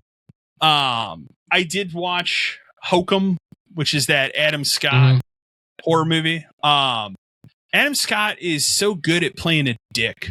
Yeah. He is a real asshole. I love that guy. He is a real asshole in this movie, but he has a reason for being an asshole. And this movie's also incredibly dark. Like, I can't talk about too much of it without spoiling a major plot point of the movie, but it's explained early on in the movie. So the whole point of it is he's a writer. The movie actually starts really bizarre because when it starts, it's a conquistador guy walking in the desert with a child. And I'm like, when I started watching, I'm like, is this the right movie? Like, I was confused. And then I realized it's a story he's writing, and he has writer's block. He can't figure it out. He gets like the ashes of his parents who just recently died and decides to go to the hotel that they had their honeymoon at and spread their ashes there. And as he's there, he decides, well, I'm going to take this trip and maybe I can get out of my writer's block and continue writing this book. But he's a real asshole to these people at this hotel when he first gets there. Like, there is one sequence in particular, like, even I was like, boy, that was kind of harsh. He's really harsh to this one bellhop guy. But he explains very bluntly, and that's just how his character is, that when he was younger, his mom died to a gunshot to the face. Yikes. By someone that was robbing him. But there's a major twist to that, and I can't talk about that because that will spoil the story. But I will say, when that twist happens, you become very much more sympathetic to his character and understand why he's such an asshole. It's good. It's very atmospheric. It's not particularly, there's not really much gore in the movie. Like, you could watch it and be fine. Okay. It's not gory. It has creepy moments. It has some really good moments. I wouldn't call them jump scares, but like, there are good moments where, like, he's trying to get into this air vent and he's unscrewing this thing, and the thing that's kind of chasing him just starts standing behind him. Like, it's not a jump scare. It just appears like it kind of out of the shadow. Like, there's stuff like that in the movie that's really good. It's really good at atmosphere. It also, like, I would say, for a horror movie, it has a very positive ending. And I was kind of surprised. A lot of times horror movies have really bleak endings. This was kind of positive. So it's definitely worth watching. He's very good in it. It looks great. Like, again, it's shot very well. I enjoyed it. It was also a 7 out of 10 for me. The last thing that I've been watching, I'm halfway through and I will finish it. I've been sitting on a trial for Apple TV for since January. And I've been like, when should I pop this month trial and watch something? And people will not shut up about Widow's Bay. And I've been wanting to watch it. So I'm like, all right, I'm going to finally pop this trial. That show's going to end this week, I think. It's the final episode. So I finally popped that trial. I had some time this past weekend to watch half of it. I've watched the first 5 episodes. I think I'm on episode 6. And the finale airs this week. So it's a tremendous show. It is fantastic. My pitch for it, and I think you would enjoy it, Dan. It's not a gory show. Mm-hmm. It's way more comedic than I thought it would be. When it starts, you follow the mayor of this town. And it's very clear that there's odd things going on in the town. But when it starts, it almost reminds me of Curb Your Enthusiasm if he was a mayor of a quirky town. So the main guy just gets himself in these weird, stupid situations. But one of them is he gets into an argument with the local person that we would say is kind of the town idiot, I guess. And he makes the mistake of calling this guy a dumb hick. And it pisses off the town. He's the mayor. So it pisses off the town. So he's in the local bar or whatever, because this is a small town. And as he's picking up his food order to go home, one of the people sitting in the bar just yells at him you dumb hick. And he stops, he turns around, he's like, all right, what is it going to take for you guys to not do that? Well, you need to go stay at the hotel and prove that it's not haunted. And you got to do all these things. There's all these local legends about this hotel. So he does. He goes, he takes a little video cam recorder, and he does everything that they tell him to do to record it. And it becomes this situation of, it seems like everything's normal, and then it starts to get a little creepy. This other person shows up, and then it turns into well, maybe something really is kind of going on here at the end of this episode. It's not, there's creepy moments, but it's not really a jump scare show, at least so far. And again, there's not really any gore, but it turns into, I don't know, is there something going on here or not? And then by the 3rd episode, there's very clearly something weird going on in this town. So, because the 3rd episode is kind of wild, and it just continues to snowball in a really good way, but it's really funny. I wasn't expecting it to be as much of a comedy as it actually is. Highly recommend. I'll give it. There's nothing like it on TV. When it's all done airing, I will get it and put it on so you can see it. But I'm waiting till it ends this week. So I'm gonna catch up and finish it this week. But I have just been enjoying it. The guy, and the funny thing is, the guy that he called the dumb hick, he actually starts to befriend because that guy starts helping him navigate the weird parts of this town and what's happening. That guy is played by Stephen Root, dude from Office Space. Yeah, he's very good in the role. They're all good. They're all good in this show. It's highly recommended. I was not expecting it to become what it is. So, and it's gotten much wild. By the end of episode 5, it's gotten much wilder. So, those are the things that I've watched. I will kick it over to you, Dan. The only real major thing I've watched is I'm still on my Daredevil kick, and I finished season 1 of Born Again. You saw the scene then in that, right? Which scene? Are we talking about the bank? The head. Oh, the head. Yeah, shit, dude. Were you expecting no, that? I was expecting what was... That was surprising for a Disney Plus show. I was expecting them to show it. It is crazy how hard R this show is. It's very hard at all for a Daredevil show. It's crazy. No. Well, because they did that episode before with the bank where he does that shot where he kicks that dude's knee from the front and snaps it in half.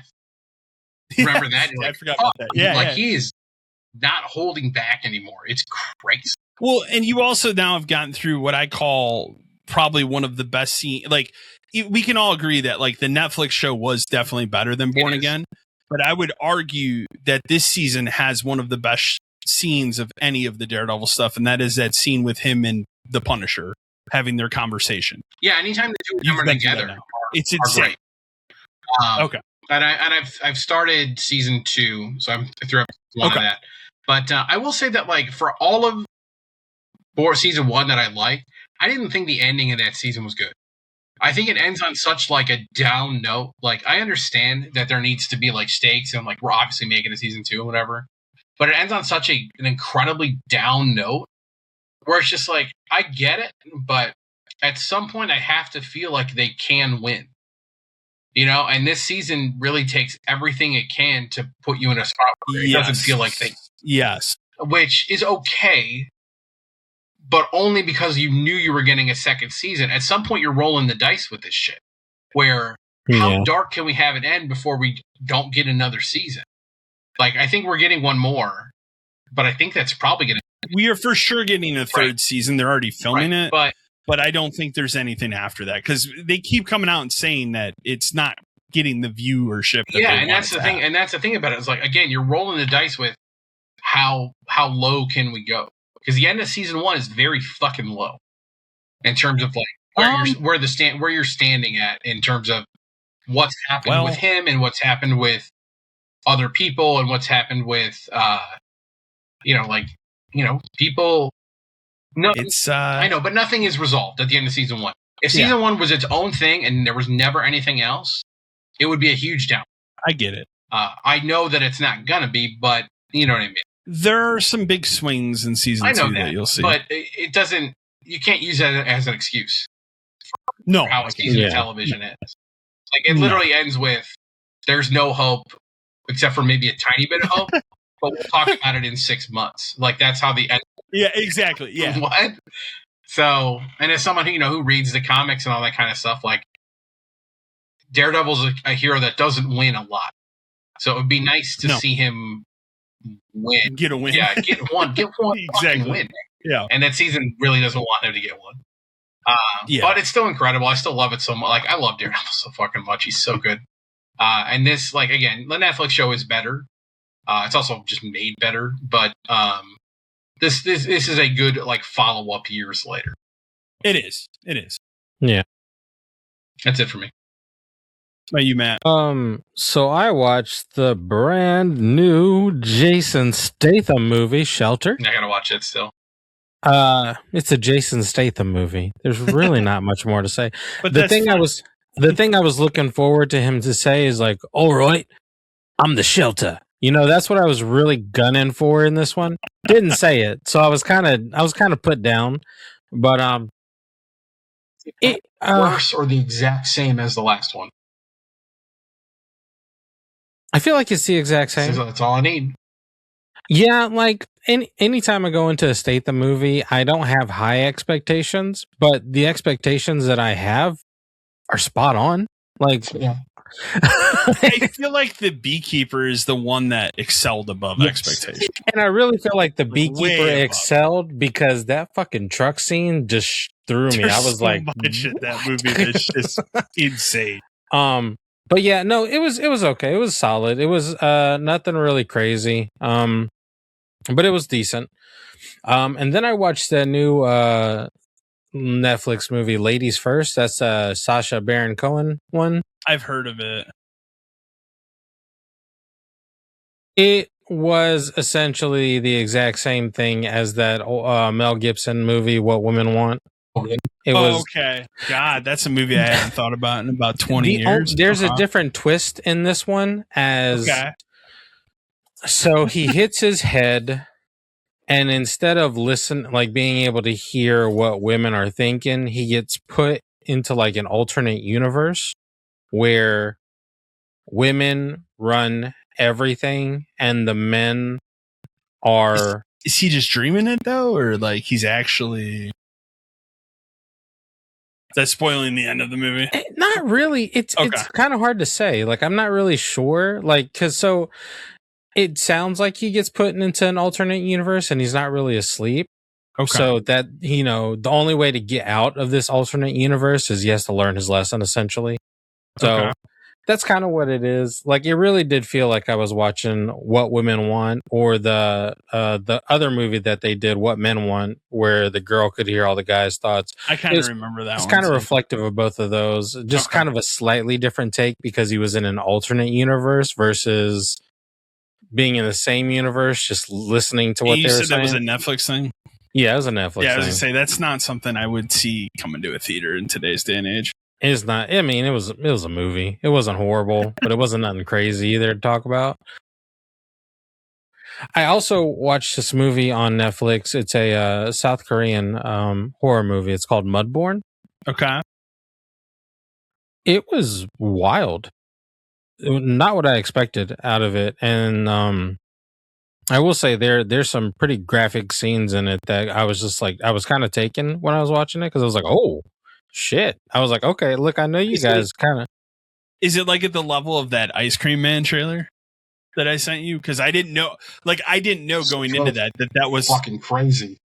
Did you watch this Red Band one they just put out? It's wild. Okay, I didn't know because I was like, oh, we're like terrified level core with this movie. So it's not gory. I will say that it's not like overly gory. It's just some of the things that happen in it I was not expecting to happen in it. So it's a movie about this family, father, mother, and unborn child, and essentially what it is this guy is a video game designer, but he's a virtual video game designer, and they are making a horror game out of a real life crime scene. So they go into the house where the crime scene took place, and they're scanning the house. Well, of course, someone touches shit they shouldn't be touching, and that's how that's how the whole thing starts and gets crazy. It was really good. Like, it was really it was an interesting take on the whole artifact type movie. You know what I mean? I will say, if you do watch it, just be weary. There is one scene. It's pretty gory. I want to say it's like about 50 minutes in that is kind of like, whoa. Like, I really was not expecting what happened to happen. So just kind of buckle up on that one. But it was really good. Yeah, I got nothing but positive things to say about that movie. It was actually way better than I thought it was going to be. And it's on Netflix. So I mean, if you got Netflix, it's not much to watch it. But the big thing that I ended up watching is Obsession. I'm jealous of. Dude. Although I feel like I've seen most of it because people just keep fucking putting clips of it on Instagram. Like, I've seen most of it like out of order at this point. Like, I've seen the stuff of her walking backwards. Nope. I've seen the lady getting her head smashed against the fucking steering wheel, which is like crazy. Nope. Still doesn't prepare you for what this movie does. Okay. That girl is fucking tastic. I think she should be up for an Oscar. Dude, hands down, from what I've seen. Best performance I have seen in a movie in quite some time. Okay. She is like, it's the subtle things that she does that really make it eerie, because essentially the entire movie is 4 people. It's 4 characters. So like, it's a pretty small cast. Yeah. But what she does, like the like the mannerisms she has in the movies, the small little tweaks to her face that she does in the movie, hands down fantastic. Like, I don't even know how to describe the movie itself. It's taken the box office like crazy because it was only made for under $1 million, like $750,000. Yeah, it's already broken over $100 million. Yeah, man. They delayed the digital release of this damn ass thing. Dude, it is so good. Like, I really can't say anything better about it. I really want to see it. I really want to see the back rooms as well. So yeah, I'll just say like one last thing about that. Like,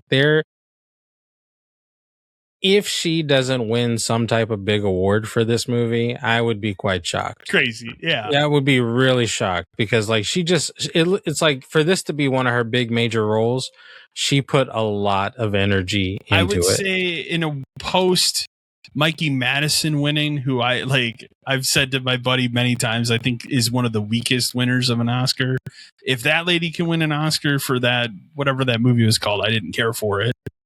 This, they should at least she should get a nomination. The only reason why I would be hesitant on if she'll win is because statistically horror movies never win Oscars. Right. And I'd be okay with that. But if she got a nomination, I would be better for that. Because of what this movie has done just by box office, I feel like they'll do it just because they know. And I'm pretty sure you've seen it by now. That dining scene.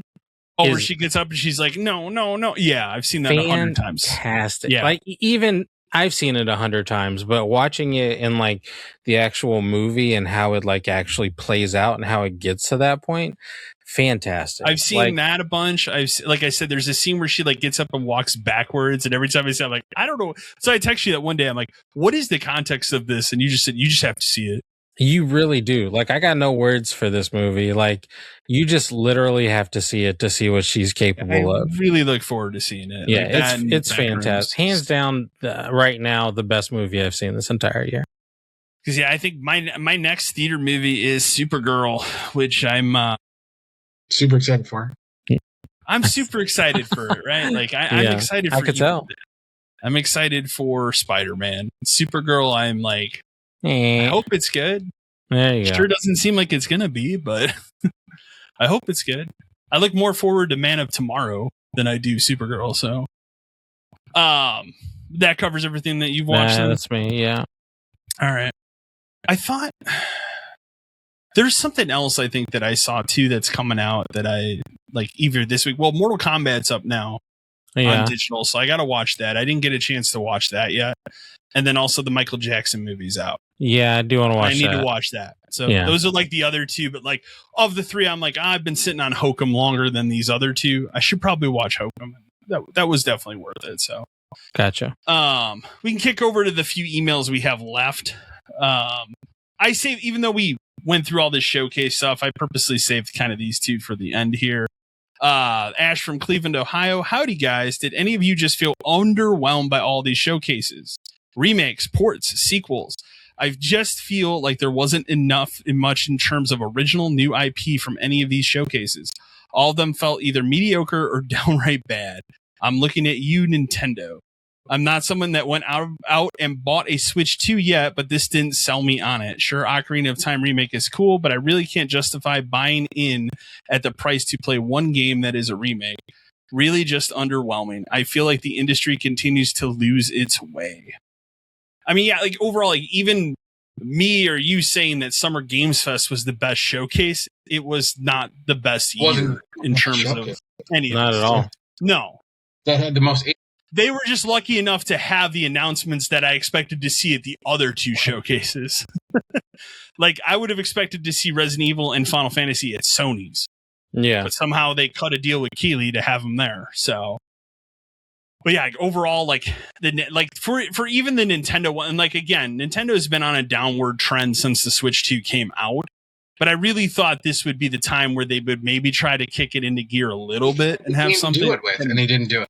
They had the game to do it with, and instead they showed 20 seconds, and there's no gameplay. It's a CG trailer. It's just everything is the same, man. Sequels, ports, prequels.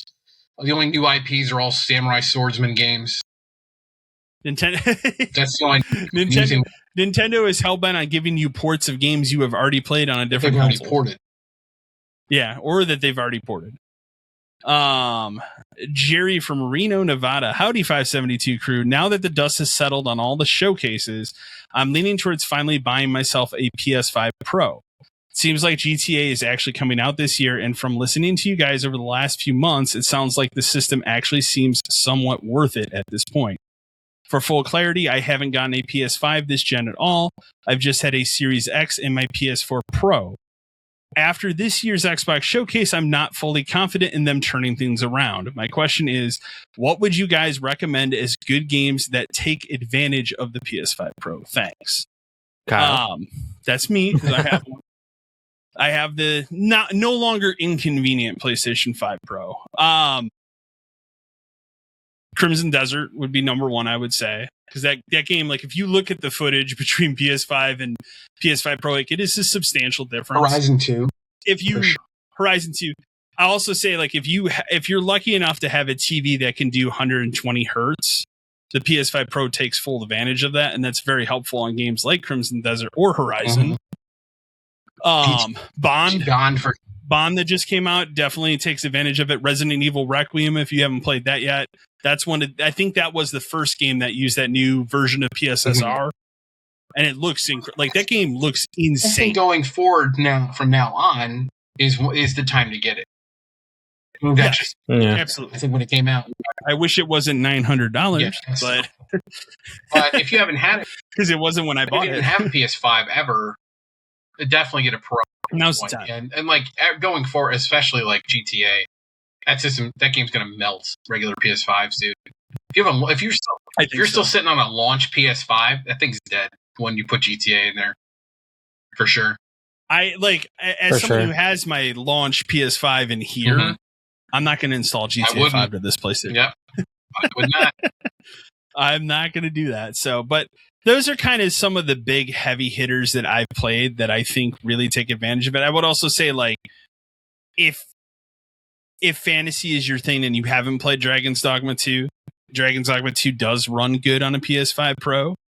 My problem is, like, Crimson Desert is the game I wanted Dragon's Dogma 2 to be. So I would recommend that over Dragon's Dogma 2. But that is a good one that takes full advantage of the PS5 Pro. So I think also, I told you, well, I don't think we had this conversation about Bond. I was going to ask you, does Bond have any kind of, in the base PS5, does it have any kind of graphical options or like frame rate? No.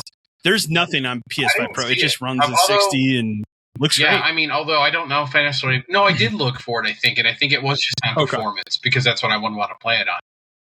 There is nothing on PS5 Pro. There's no performance or... It follows what Mark Cerny said the system was supposed to do, right? Should be doing both. There wasn't supposed to be modes. It's supposed to just give me the best of both worlds. No choices. So those are kind of the heavy hitters that I would say. I know they have gone back and updated games like God of War Ragnarok and stuff, but Horizon 2. Horizon 2 is cool because that was a game where they had that crazy cloud technology in that DLC. Mm-hmm. So they couldn't put that DLC out for PS4. And that, even though that DLC is not the greatest story-wise, it looks great visually. So, but those are kind of some of the heavy hitters. But again, going forward, I think it's definitely worth it, especially for GTA. So, then our final email comes to us from Grant from Des Moines, Iowa. Hey, crew. I'm curious now that we have a date for it. What do you all think about this Halo 5 Unreal 5 engine remake? I personally think the game looks great visually, but I'm skeptical every time I hear that they just had to rebuild the entire game within the engine. I'm just worried it's going to feel off compared to the original game and the port remaster in MCC. And have you planning on picking it up and playing it? So we're like, you, me, and Eric are going to play it. For sure. I mean, I love that game. But I will say, like, that has been every single preview I've read across the board. Even the ones that are super positive are like, it feels weird. So we'll see when it comes out. I mean, that game's done. It's ready to go.